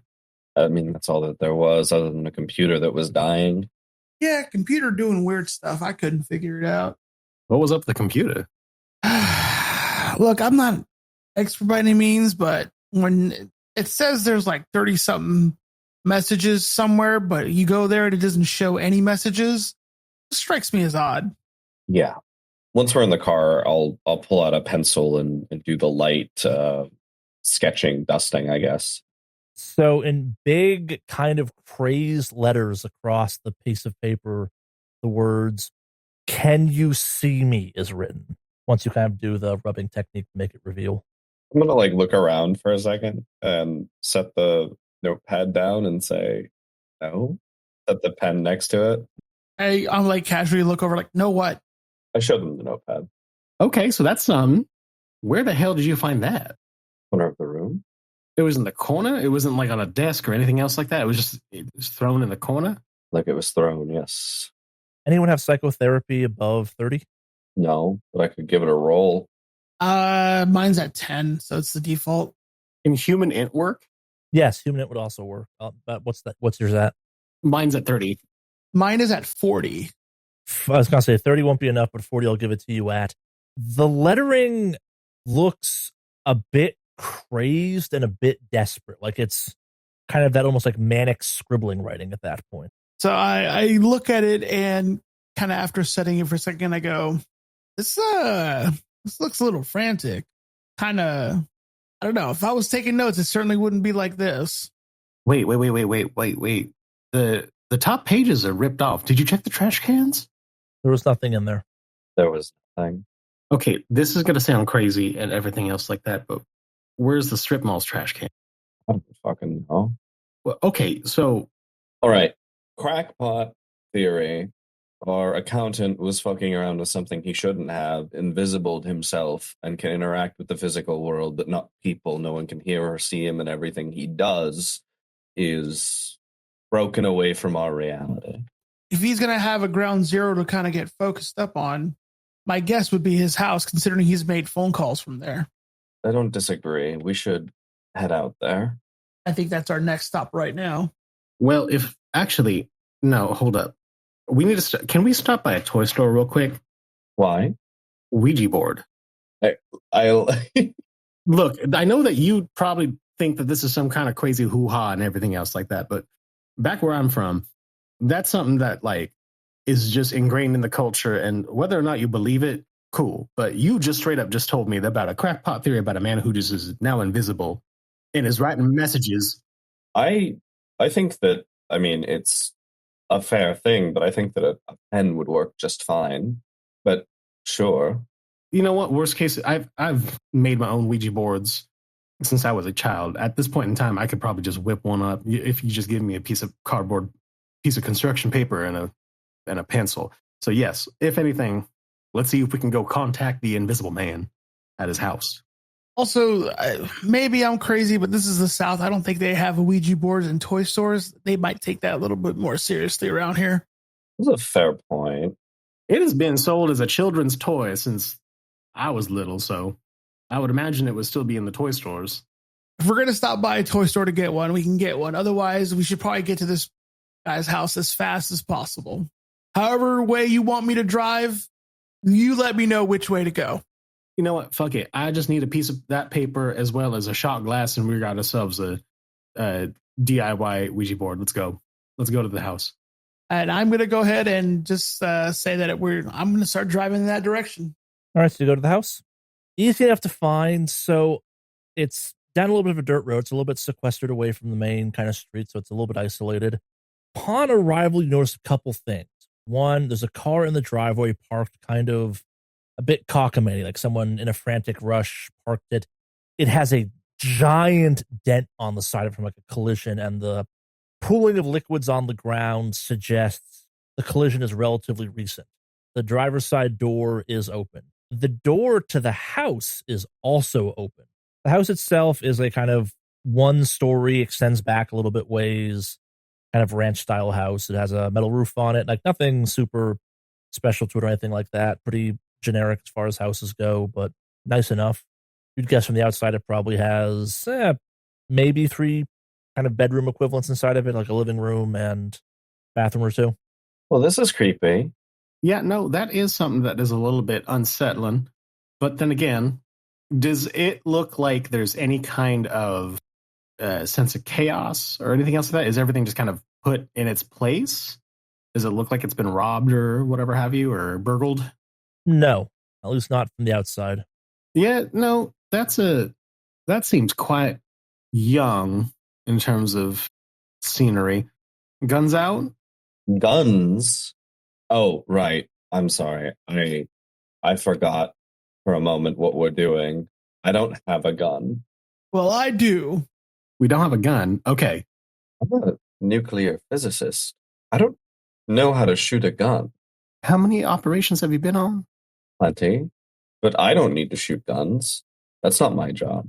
So, Sievert's saying that I pull the extra light pistol that I keep in a like ankle holster and hand it to him and go, well, in this operation, you might. So here you go. Okay, sure. Great. How do I store this safely? There's something called a safety feature on it that it's going to be this little switch right here. When it's switched this way, it'll fire. When it's not going to fire. So as long as it's here, you'll be fine. Got it. But when shit gets hairy, you just flip that and squeeze. Interesting. All right. Sure. It'll be fun, I guess. But you're the one who led us into talking to an invisible man. So I just want to make sure that we have something to protect ourselves against maybe a crazed invisible man. I'll take it. I don't disagree with you. It's just I'm telling you now, I've never used a gun before. Well, here are the cliff notes. This thing here, and I'm pointing at the trigger, makes it shoot. And then I point at the barrel and I go, this is where it comes out of. Make sure this is pointing at them. Sounds easy enough.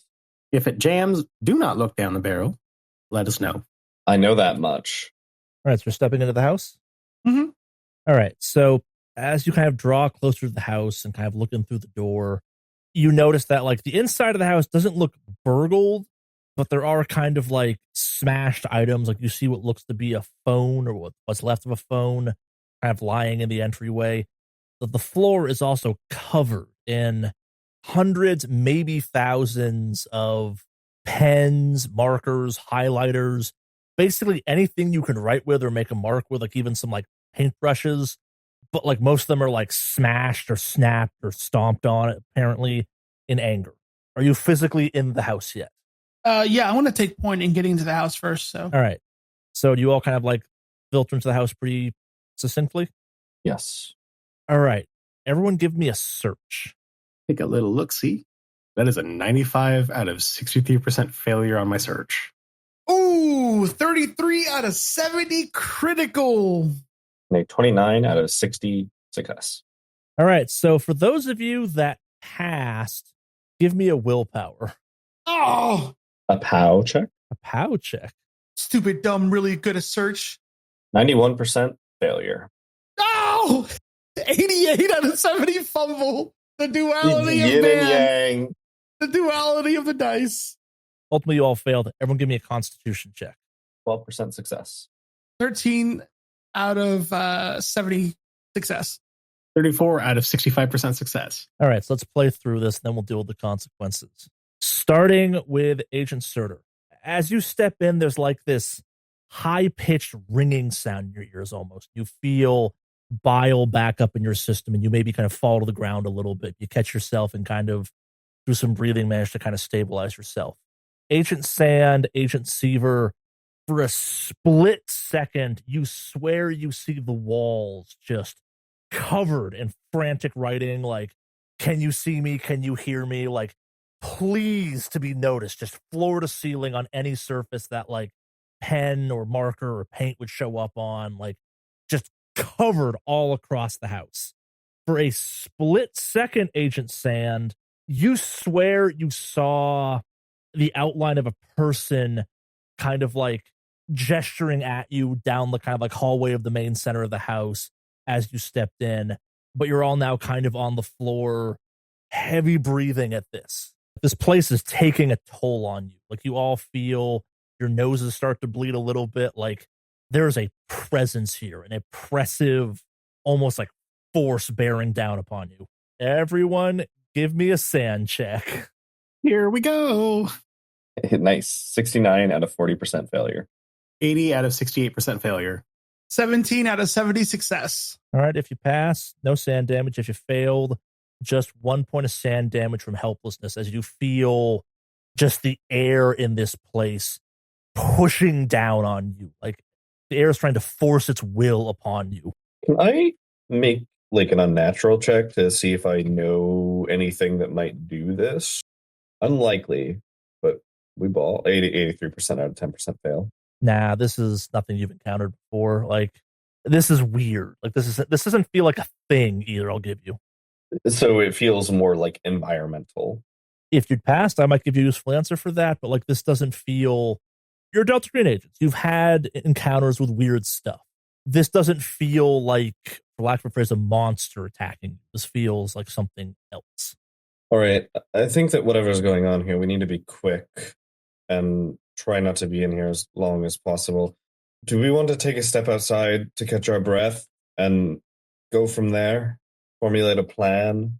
We're fine right now. I think, honestly, we should just continue because I don't know if I could take another one of those little waves just hitting me. Because the moment we passed through that door, that thing was just quite oppressive. If you think best, sure. Let's search quickly. All right. First things first, do we do a sweep or do we just kind of run in wherever? I don't know, but I don't think we should split up. I think we should go straight down this hallway. I could have sworn I saw something. Was it a good something or a bad something? A person. Okay. Take that as you will. I'll follow your lead. Yeah. I'm going to basically walk with my gun aiming forward. Basically just standard like sweep and clear formation. Makes sense. Sievert, you go second. I'm going to cover your back. Won't hear me complaining? Yeah, I'm going to go ahead and just kind of based off my normal routine of any kind of sweeping clears, slowly work my way through and any kind of like crevices along the way, just kind of make sure that we're clear and push forward. All right, so you sweeping or you searching? I mean, I feel like the sweep is kind of a vague search, but that's what I'm getting at. Like, how intently are you paying attention? I feel like I want to be a little more intentful. All right, give me a search. 52 out of 70 success. Give me another willpower. God damn it. Charlie, I'm having war flashbacks. I just want to let you know that. How, right? 63 out of 70 success. All right, so you managed to fight through this some. And, all right, so the other two, are you also searching through this or no? I've got rear point, so I will be searching as well. All right. I'm kind of freaked out, so I'm like keeping an eye on both of these guys. Sure. 92% out of 63 failure. Suitor, give me a constitution. Constitution roll. 44 critical. All right, so you don't get knocked down. You kind of manage to stay up. You definitely still feel the presence going on. But more importantly, Agent Sand, you are now keenly aware that like the walls here, like it's almost like flickering, like something is trying to erase it or turn it off in your vision. The walls and floor and ceiling, basically any surface or thing a person of average height could reach is covered with pleas for attention. Most of them saying like, please see me. Why can't you see me? Am I invisible? Etc. etc. Okay. Give me 1d4 for how much POW that consumes. But I passed. You said 1d4? Yep. 2. The place is taking its toll on you, though. Like, being here is exhausting. Okay. Like, you are very mentally fighting something. Okay. So upon kind of realizing that, I'm going to intent my focus specifically on getting to the hallway where I I imagine seeing someone gesturing me to. Mhm. So I'm going to kind of focus on tuning out everything else around me and intently focus on heading towards down that hallway. You go down there, and the hallway ends in kind of a little home office. I'm guessing, did we get to a door that's like open or closed, or like were you walking right into an open office? No door, just kind of like a little desk with a computer on it and stuff. Okay. So the computer is on, and the website is an eBay listing for a black obsidian-looking ring. It's got almost like an octagon-ish shape. It's covered in like little divots into it and stuff like that. But it's a black stone-looking ring. You're looking at the seller information. Okay. The listing is not complete, though.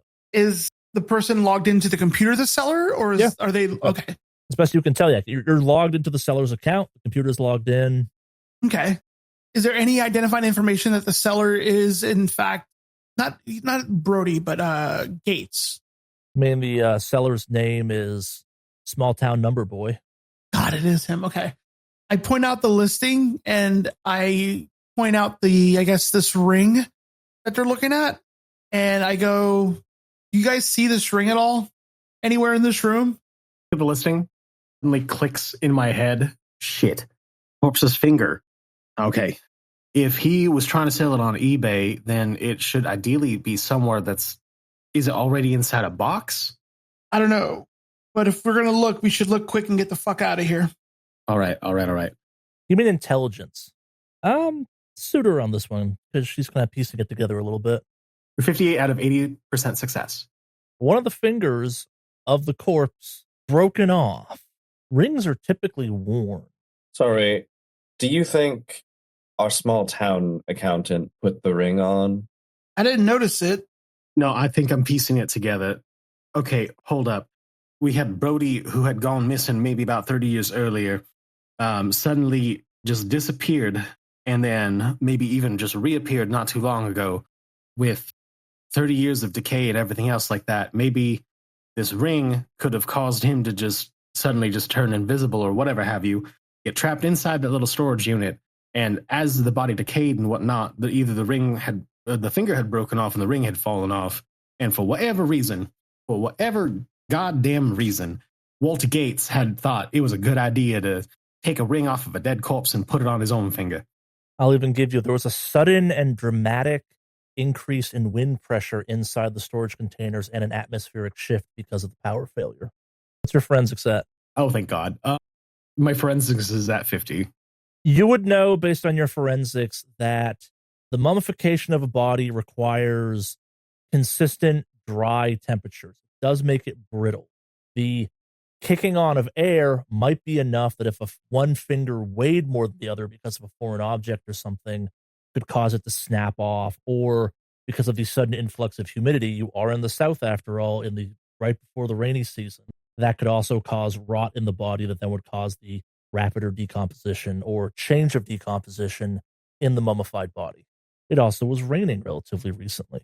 The power surge caused the power dying caused the system to go down, which meant the humidity could get into the building, which is typically kept at a dry, consistent temperature.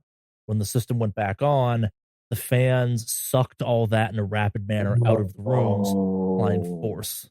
Oh, okay. Buddy died in the storage container, and because the power surge, power went out, the humidity was able to seep in and cause the mummification, the finger to break off, which, revealed the body again and put us in the situation we are in now, or boy is in. Okay, so we're looking at a missing ring because this is moving. The car's in disarray in the front. Looks like a recent sort of situation. Oh my God, the car's in disarray. Shit's all weird. Someone hand me a piece of paper.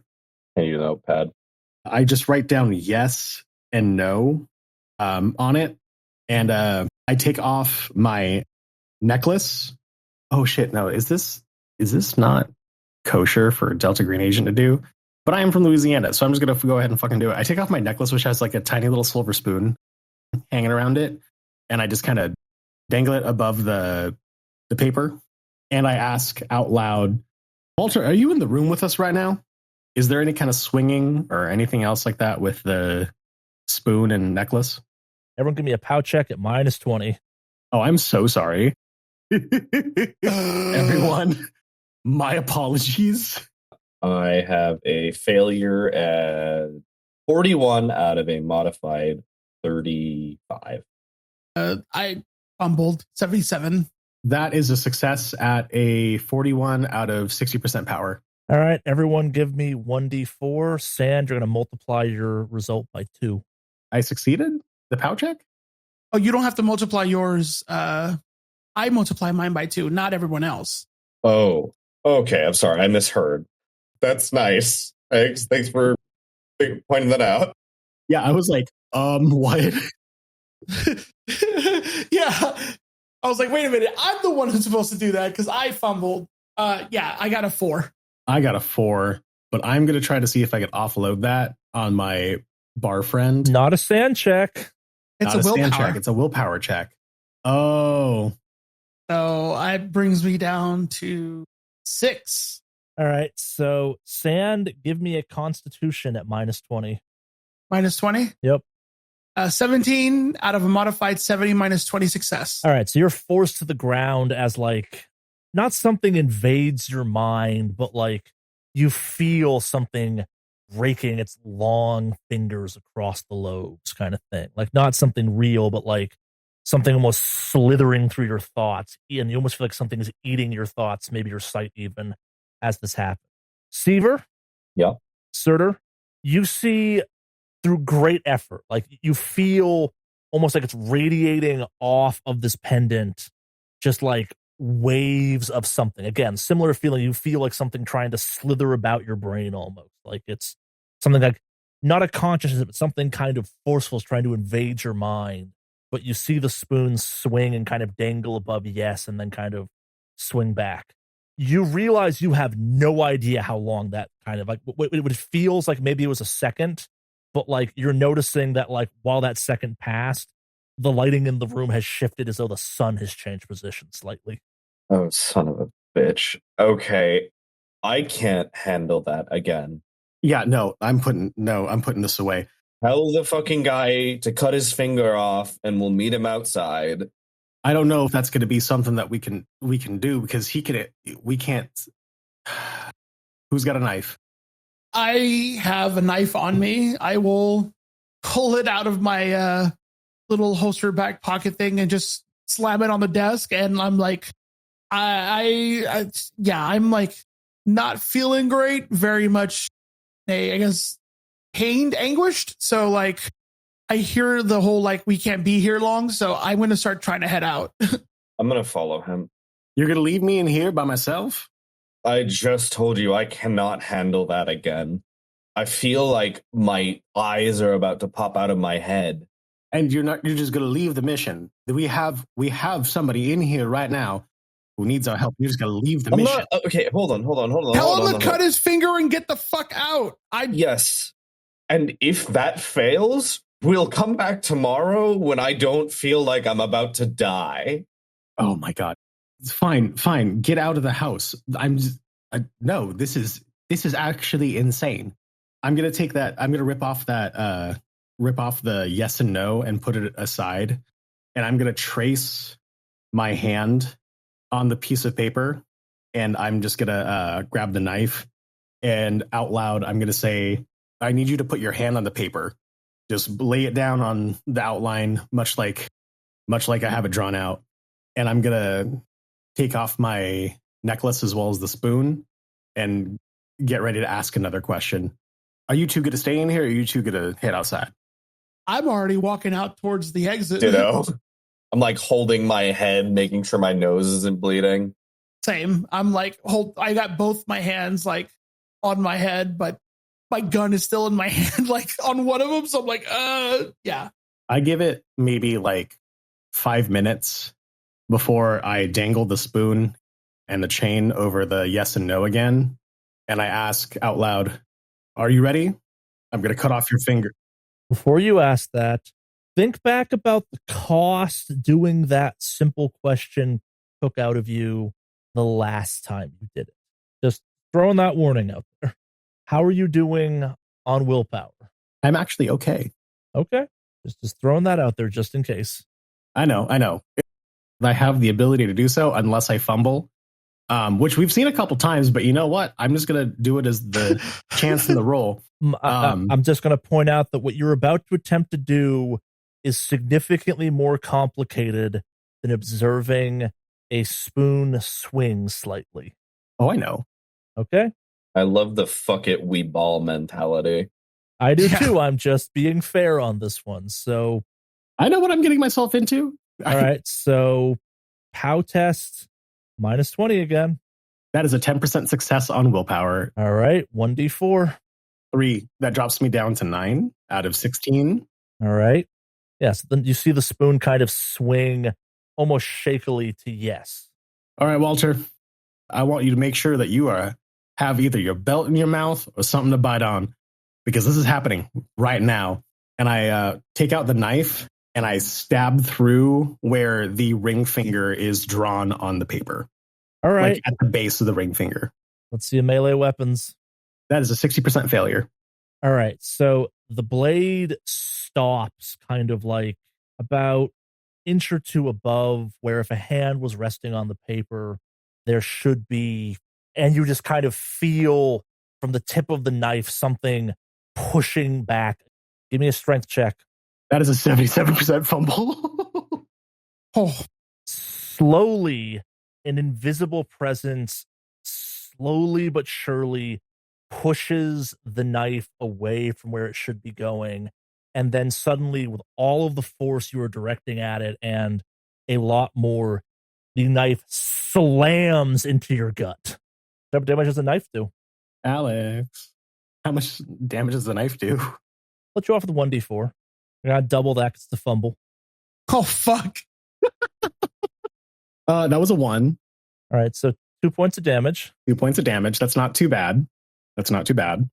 Honestly, not too crazy. Not too bad. I am country strong, and I'm going to give it another go. Oh, what a legend. You sure? Yeah, why not? Okay. I admire you. I do too.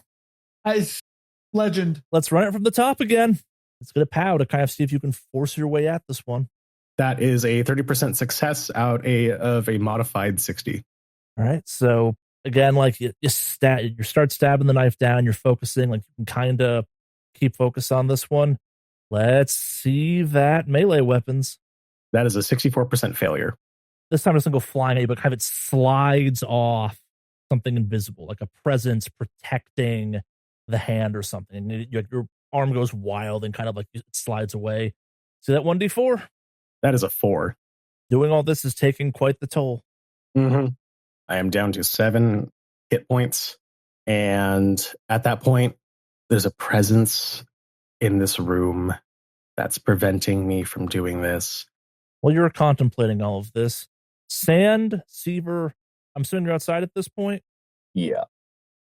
So, despite the fact it seems like this is actually going quite quickly, you've been watching all of this play out in agonizing, almost comedic slow motion. Like, when Surtur stabbed themselves, it took about a minute. The entire kind of like plunging of the knife in and stuff like that. Like, none of this is actually happening as fast as it appears to Agent Surtur. I think that I'm actually probably like back in the car at this point. Fair enough. I'm trying to like get my head back on straight, so I'm not really paying attention to what's happening in the house right now. Sure.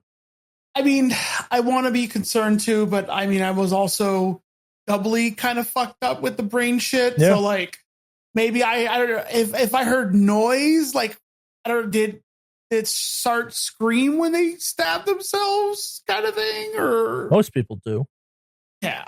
I mean, I just straight up rammed my fucking gut with a knife. Thankfully, I didn't hit anything like vital and stuff, so it was just kind of a stab wound to the stomach. But at the same time, does that mean I scream in slow motion? Do they even hear anything outside? They even notice? They do, but I'll give you like it's not that the scream is in slow motion. You scream for a really long time, and because I forgot to do this, actually, give me a sand check as you've been going through all of this, Agent Surtur. Oh yeah, absolutely. 51% success. Just 1 point of sand damage from all these attempts. Cool. All right, so let's kind of like, I guess, recap where we're at. We have an invisible man situation inside. Obvious solution is remove the ring. Hypothetically, this person has tried to do this, is protecting Walt as best you can tell. Trying to interact with it is incredibly hazardous. Maybe not as hazardous as it could be, but takes its toll on you.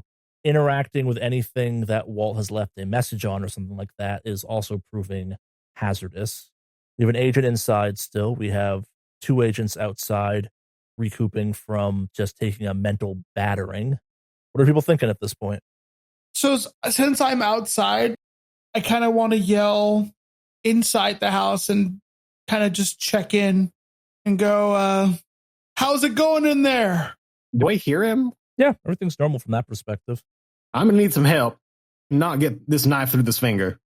I'm going to sigh and go, God damn it. Give myself a second to just kind of focus up. And then can I like shield my eyes and just kind of head towards like the hallway, but not try to focus on anything on the walls and stuff like that? Sure. That's what I was asking about, how kind of like focused you were. So like if you're not really paying attention, if you're kind of just like wafting your eyes about or not trying to focus on anything, you can do that easily. If I see sand going in, I like open the car and I'm like, well, what do you, and I see him go in and like sigh and start to follow. Yeah. So I'm going to work my way back into that office area as fast as possible, but not like, I'm going to try to like intently not focus on anything and just work my way towards that room. Eyes on the ground, if you will. Yeah. And even then not focusing on the ground because I don't know if he's written on the fucking ground. Exactly. So I'm just Mr. Shifty Eyes. I am doing the same. Well, I am. And I'm guessing Sievert's with us now. Yeah. Y'all got your sea legs back? Not much of a choice. What's going on? I hold out the knife and hand it to him. The hand's on the diagram. You need to cut off the ring finger. I've tried a couple times, but and I kind of open my coat to the stab wound on my stomach, and then the other stab wound that I've inflicted probably on like my arm or some shit like that. It is a little bit more difficult than I expected. God damn it. I want to try to address the wound a little bit, just to at least... No. The sooner I'm fine. The sooner that we finish this, the sooner we could leave, and the sooner that we don't have to deal with this fucking house anymore. All right. I'll take the knife, and I kind of go, where's the hand drawing at? And I point to the desk. I point to the legal pad where there's just like an outline of a hand. I'm going to go take a breather right over here. Obviously, I have been hard at work as opposed to you two, but nonetheless, no harm, no foul. Let's just get this over with and let's just get home. And I will move over to the wall and like lean up against it for like a hot second as I let someone else take a turn. You doing anything, Siever? I've got my eyes like turned down. I've got literally no combat skills or anything, so I'm just here for emotional support. Fair enough. All right, so you're going to try and stab that allegedly invisible hand, Agent Sand? Yeah, fuck it. All right, so kind of like, how do you go about doing this? I'm going to grab the knife. I'm going to quickly look for the notepad with the hand, and as soon as I see it, I'm just going to go ahead and come right down into like the area for the ring finger, like basically. A double-handed stab or something like that? Like a double-handed slam? Like, how you going about this? Yeah, double-handed stab. Let's do that. All right. Yeah, makes sense. All right, so since you're all back inside at this point, what are people's willpowers at? My willpower is at 6. Anyone at 1 or 2 yet? No. All right, so you know how this works? See that POW check at -20. I rolled a 67 out of a modified 70 minus 50 failure. All right, and since everyone else is here, everyone else give me a POW check and at -20. 11% critical. That is a 38 out of 60% success. Agent Siever, you see kind of like, not in detail, but you can kind of like see the ghostly image of a hand and like a body kind of like pressing their hand down on this thing. Agent Surtur, you're not kind of forced to look away as just kind of a pressure, like almost inhales then exhales from the hand. Like for a split second, you swear you see like a black stone ring roughly where Agent Sand was trying to stab, but kind of like just can't get the will to even get close to it type of thing. Like just pressure all around you. Everyone give me 1d4. Seaver and Serta, since you succeeded, do you want to try and do anything, or just kind of take the hit at this point? Basically, if I try to do something at this point with a critical, can I attempt to do something without? Yes. I'll give it a go with the knife, I guess. Yep. Since I see it. Give me a melee weapons. I'll even give you a plus 20 because you're pushing someone else's hand down. 13% out of a modified 50% success. All right. Do I still need to roll my 1d4? Yeah, everyone has to roll a 1d4 still. All right, I rolled a 1 on that. It's 2 for me. That's a 4. All right. Sand, you're having a hard time focusing. You kind of feel a hand guiding your hands, and slowly but surely the knife is slowly sinking down towards the paper. It takes a lot of effort, though. Give me a strength as you kind of like help push along as you're doing this. 24 out of 70 success. This is agonizing.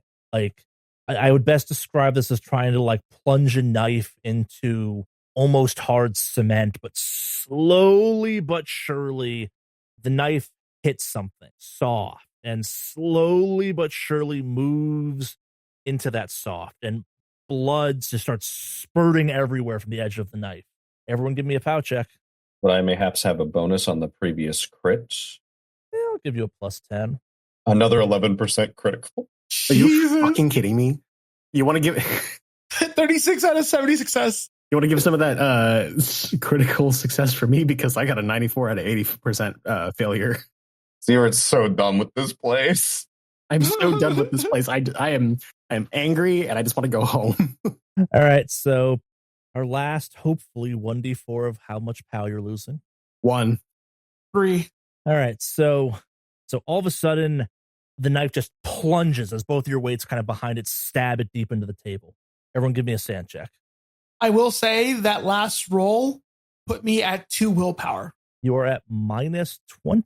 Do the back-to-back crits help at all, Charlie? Not for this. 85% failure. That is a 45% success. He said a sand check for me at minus 20? Yep. 47 out of a modified 70 minus 20 success. All right, if you pass, only 1 point of sand damage. If you fail, give me a 1d4. It's all from helplessness. 2 sand damage. Let me paint the scene that you now suddenly find yourself in. A dirty, kind of frantic-looking man is lying on the ground, screaming in pain as his finger has been severed on this little table you had it on.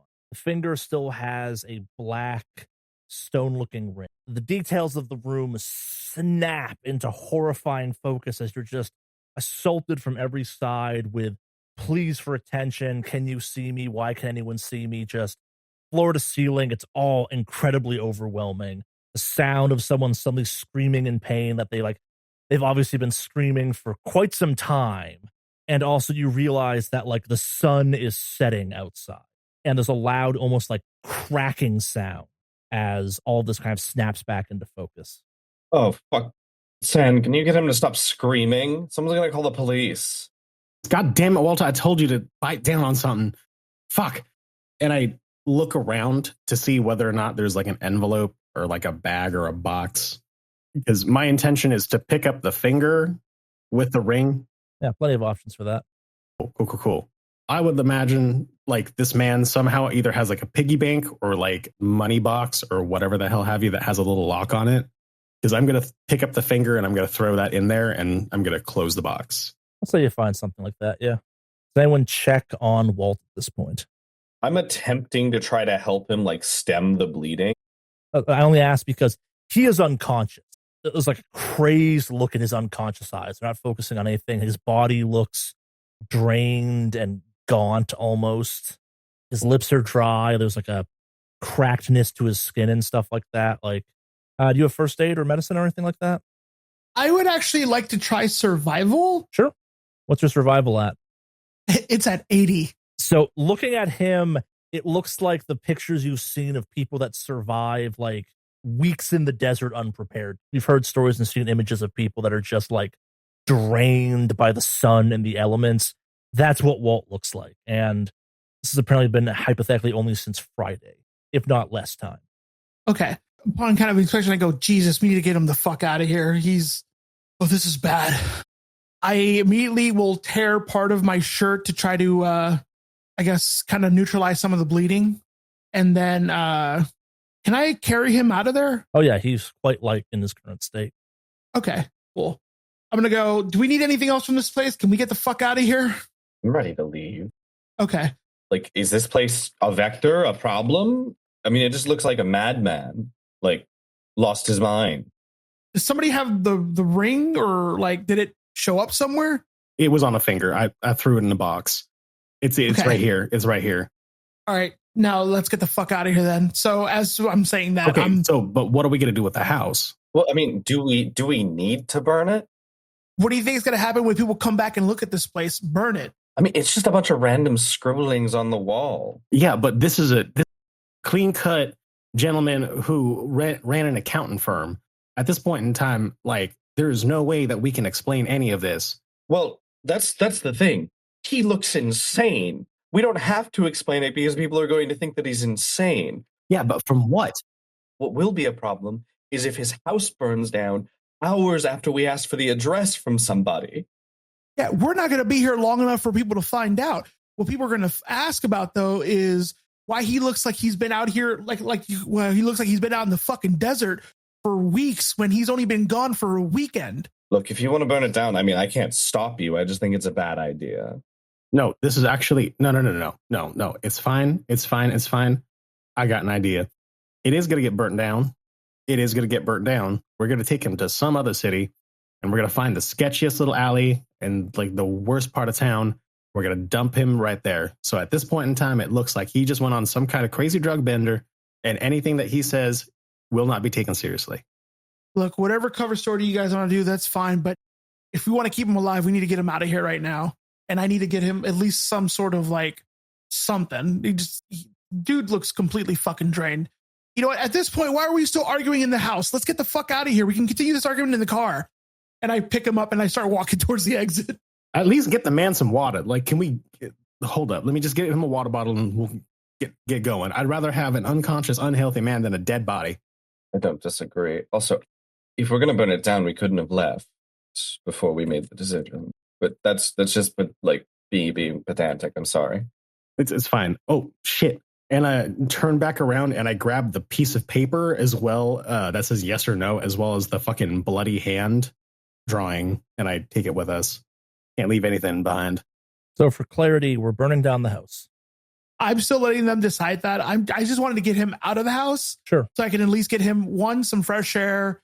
Two, like if we have like any kind of like water or stuff in the car, just get him like something. Because I'm assuming we have some sort of like kit or something. What's your first aid at?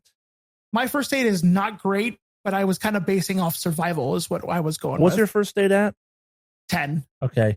Give me a survival at plus 20. That puts me at exactly 100%. You can still fail. 27 out of modified 80 plus 20 success. All right. So now that you're kind of carrying him and have a closer look at him, he is exhibiting signs of blunt force trauma, like he was in a car accident or something. There are signs of kind of blood pooling under his skin. There's possible signs of some recent organ failure, like maybe in the last 24 hours or something, or organ damage. Not only is he in bad shape, he's in kind of ticking time bomb on mode too, from a medical perspective. So kind of looking and reassessing and going, oh, fuck, we need to get him to a hospital fast. But do we? Yes, he's going to die if we don't. But look, and then I kind of start pointing out signs of like the trauma and stuff like that and go, you want a cover story?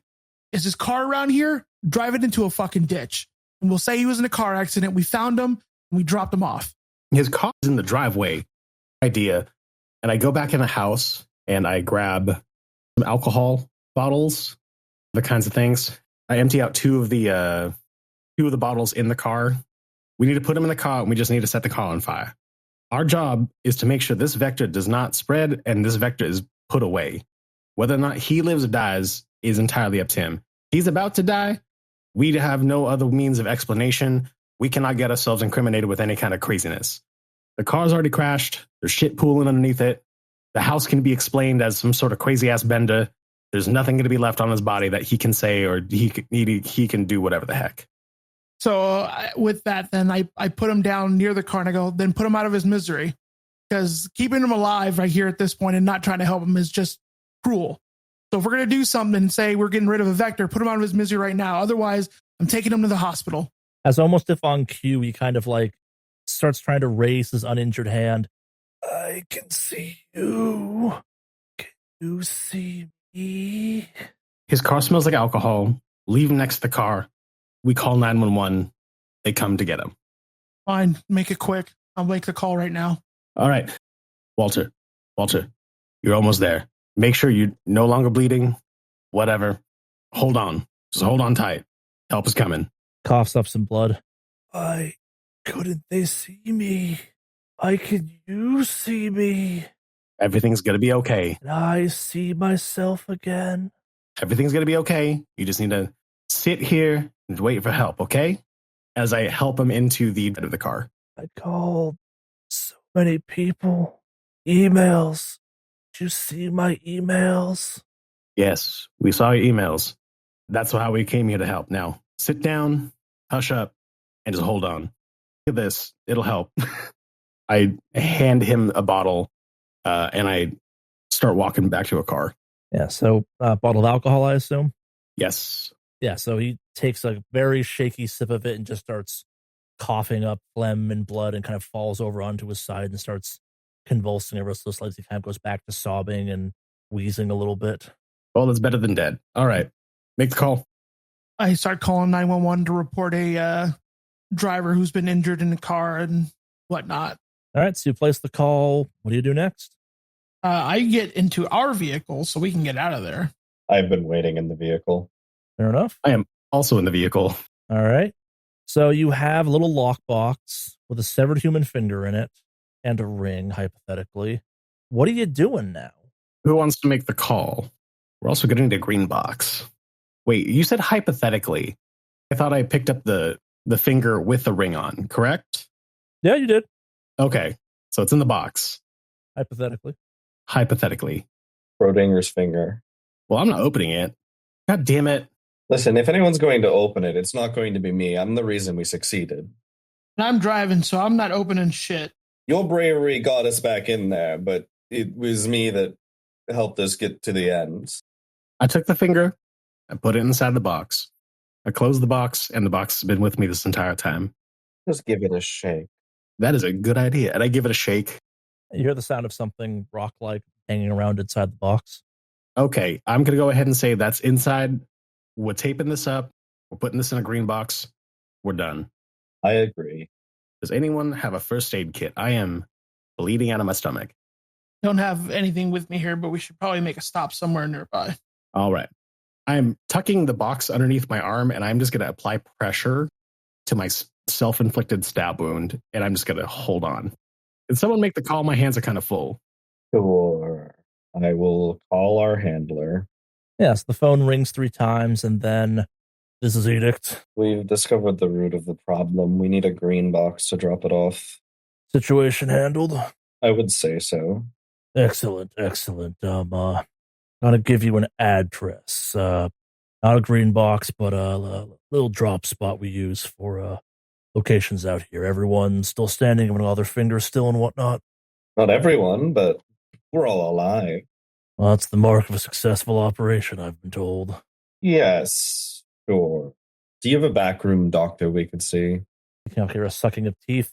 Yeah, but you're not gonna like it. I'm not the one going, so I don't care. Well, then you might like it a little bit more. There's a vet on the outskirts of town that occasionally does some emergency doctoring. Oh, maybe I will go. I think that would be kind of entertaining. Suit yourself, I suppose. Text you the addresses now. Thank you. Hang up, and I'll say, good news. There is a doctor, but he specializes, or her, in animals. That's great. That's great. I do not care. As long as I can apply some stitches and staunch a stab wound, I am solid. I also have an address for a green box. Doctor first, please. Not my choice. I'm not driving. So I'll go ahead and head to the doctor first. Yeah. All right. So the address you get sent is Dr. Ertz Equine and Swine Hospital. If there's a Starbucks on the way, can you just drop me off, actually? What time of day is it? Are you serious right now? The op's finished. For you? The op's not finished, so we dropped this off at the green box, so you'll have to stick around with us for a little bit longer. Oh, you guys are so... Okay, sure. Yeah, so I drive towards the animal hospital. So, Equine and Swine Hospital? Equine and Swine Hospital. All right, yeah, so you get patched up there. As far as equine and swine hospitals go, it's pretty nice. Modern equipment, or modern enough equipment. Definitely doesn't smell like a barn in there a little bit, but the doctor, the vet, sorry, is... Because they'll be doctors. The vet chain smokes through the entire operation of stitching you back up and doesn't say a word the entire time. They are a slightly older man, give them like late 60s, early 70s type of thing. Skinny, kind of has a I once was a hippie vibe to them, but like doesn't say a word, doesn't make any form of conversation, just right to the task, doesn't like making eye contact, just stitch, stitch, stitch, a couple staples, slap some iodine, and then politely asks you to leave. You are the only 4 people in the entire building. As long as everything's stitched up, we can daddle skadoodle. You wouldn't happen to have any painkillers, would you? Not for humans. A horse tranquilizer, then. I don't want to lose my license. Oh, God fucking damn it. Fine. And I head back to the car. That's so funny. We can get some painkillers on the way if you want. No. It's fine. Let's go to your fucking Starbucks and drop off this goddamn ring. The ring first, right? The ring first. We're not dropping off the ring at a Starbucks. Just wanted to clarify. So the drop location you got leads you to a set of mailboxes in the middle of goddamn nowhere. Like it is several dirt roads, and just at the end of it is a collection of mailboxes facing in several directions. The mailboxes are all sized that they could kind of successfully receive like a 2-foot by 2-foot box of some kind. It's not small. They're kind of big little drop sites or something like that. And there is stenciled on one of them a green triangle. That's slightly jaunty angle. We want to go all together to drop it off as kind of a ceremonial thing, or anyone want to volunteer to go drop it in there? I've been stapled shut, and it hurts to move. I'm just going to do one real quick thing.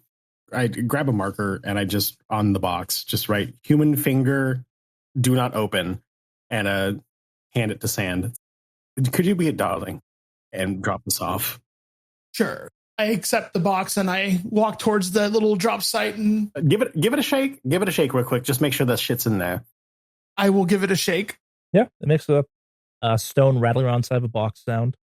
I'll go ahead and walk over to the drop box and throw it inside. Drive off at that point? Yeah. Once everything sounds like it went into the drop thing, I go ahead and get back in the car and drive to, I guess, the closest Starbucks. So as you're pulling away from the site, a greasy-looking man, a man that vaguely looks like Edict even, passes you going towards the pickup, towards the drop site. And in the fading light, you drive back towards civilization, which means it's time for home scenes. As you may remember, your home scene options are fulfill responsibilities, back to nature, establish a new bond, go to therapy, improve a skill or stat, pursue a personal motivation, special training, stay on the case, or study the unnatural. Trying to repair a bond, that's fulfill responsibilities. I don't think anyone actually damaged a bond this time around. It's also hypothetically you regain some sand, though, potentially. Or back to nature is the best way to recover sand from this, in theory. Yeah, I'm not playing Florence anymore. I don't need to chew through my bonds. Yeah. So what are people thinking? I would like to study the unnatural. You would like to study the unnatural. And how are you going about doing that? You didn't recover any artifacts or items from this operation. Like, what are you going to... You personally are not in the possession of any artifacts or tomes or anything. What are you doing to research the unnatural? Go get the ring. There is still some uncomfortable feelings that I get specifically from just the area. What I would like to do is take a city map of, what was it again? The city? Yeah, the city. Columbia? Columbia. Thank you. I would like to take a city map of Columbia, just kind of make marks on it and whatnot. Just because I do have a history in a cult, and this was a weird little talent that's worked out for me surprisingly and whatnot. But I will be kind of dowsing over the city and just kind of seeing whether or not there is anything left behind or anything just kind of amiss or so. We can totally do that. May I offer an alternative potentially? Yes, absolutely. What's the alternative? Might be something in the ring you could research. An ancient stone ring that makes people invisible. There's probably some folklore out there for that or something. Oh, yes, actually, that sounds interesting. Just because I do have an art history and archaeology background, so I will be diving into that. All right, so the way this works is one of your bonds is going to take 1d4 points of damage, and we're going to make you do a little test to see how effectively you research this. Which of your bonds are you neglecting to go about this? I have been so focused on my research that I've completely just forgotten and blown off and been non-responsive to my collegiate colleague, just because I'm in a partnership with some folks doing research in archaeology and whatnot. Dr. Andrew Prescott Esquire, he works with Foreign Affairs and making sure that we have all of our passes if we ever need to do out-of-country excavations, and he works with ICE and everything else like that, but he's still like a professor sort of situation. Sure. But yeah, that's the bond that I'm going to break, and then it's the bond that I'm going to break. Going to hurt, roll 1d4, you said? Yeah, so let's see the 1d4 for that as you kind of neglect that bond. That is a 1. Only minor neglect. So how you going about doing this unnatural research? What I'm going to try to do is just kind of like draw the ring from memory. I know that it was just quite a quick little glance as I picked it up and whatnot and threw it in the box, but I did interact with it directly in a manner. Let me rephrase my question, I guess. This is more kind of like an art history search. Like, what are you looking into for this ring? I'm going to be doing a mixture of history and occult. Just because at that point in time, I'm going to try to see if there's any kind of folklore or any kind of literature about rings of invisibility or rings of unawareness or rings that kind of make your presence disappear. Sure. All right. So you want to go about that from a art history approach, or you want to go with a occult approach to that? This is going to be your test, what you're rolling for it.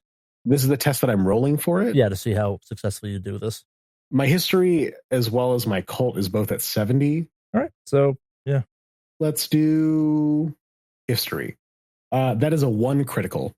All right. So you're going to pick up 2 points of the unnatural from your research. And your research into history, as many searches into these types of things, leads you to a World War II German organization known as the Unseen Hand, which was rumored to have 12 specialized assassins that were supposed to be used to assassinate enemies of the Nazi party and whatnot, and, quote, had supernatural abilities of slipping into places unseen, and then their victims were never found and leaving without traces and whatnot.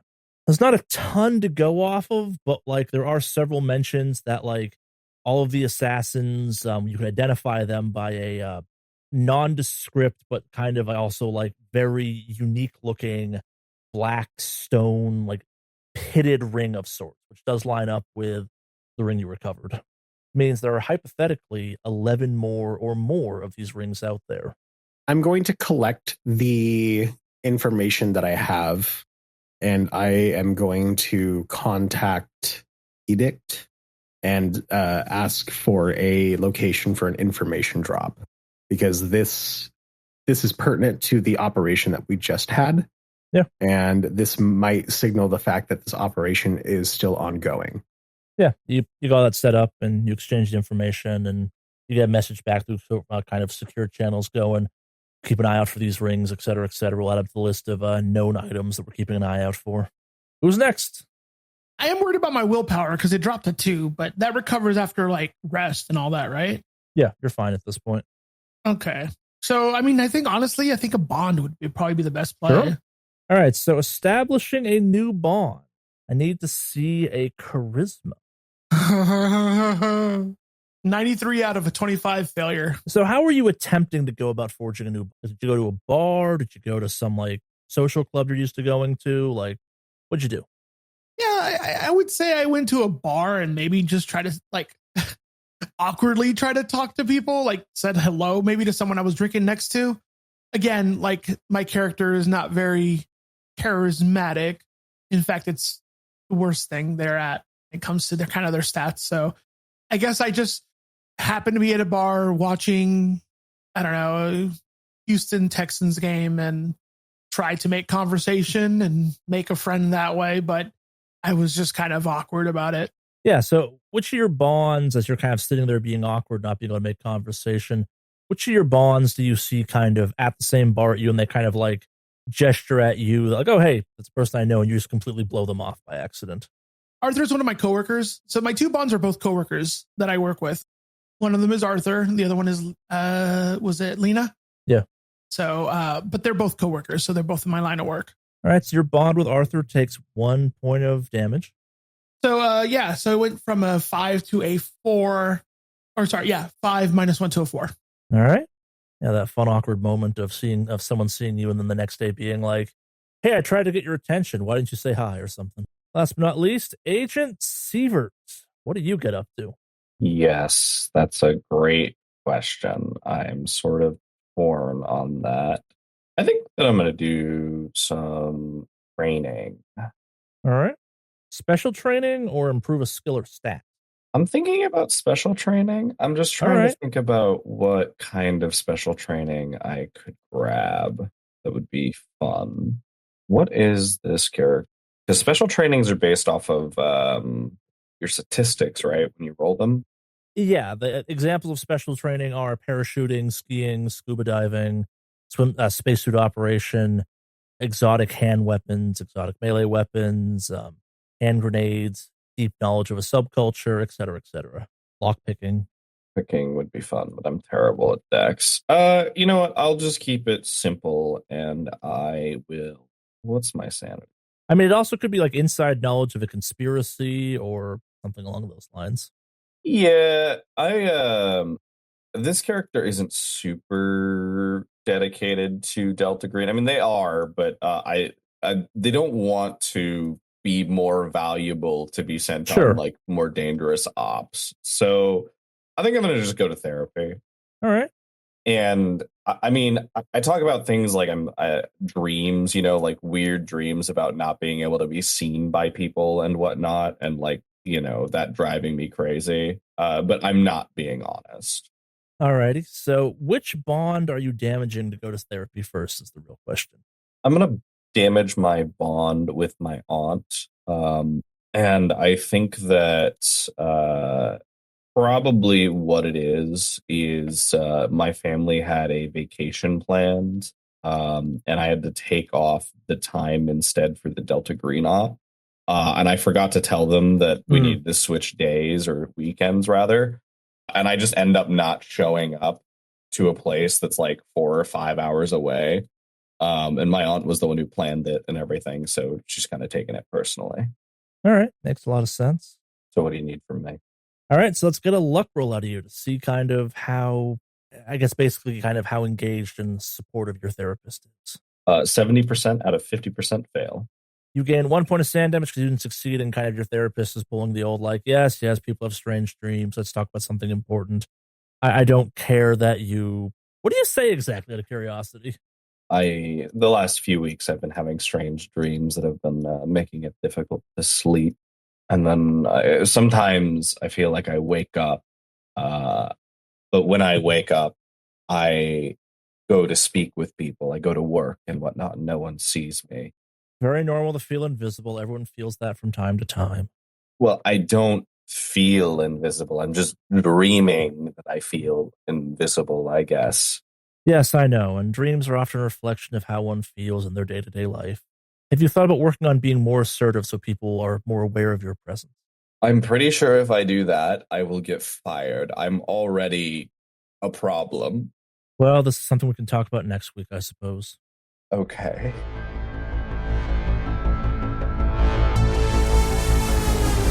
On behalf of all of us at Negative Modifier, thank you for listening, and we do hope you enjoyed this episode. If you are not already a subscriber, please consider becoming one, partially so you do not miss our next episode, but mostly because it helps new listeners find us. In addition to that, if you liked the episode, please consider clicking the thumbs up button below. If you'd like to further support the show, please consider joining us on Discord or becoming a Patreon patron.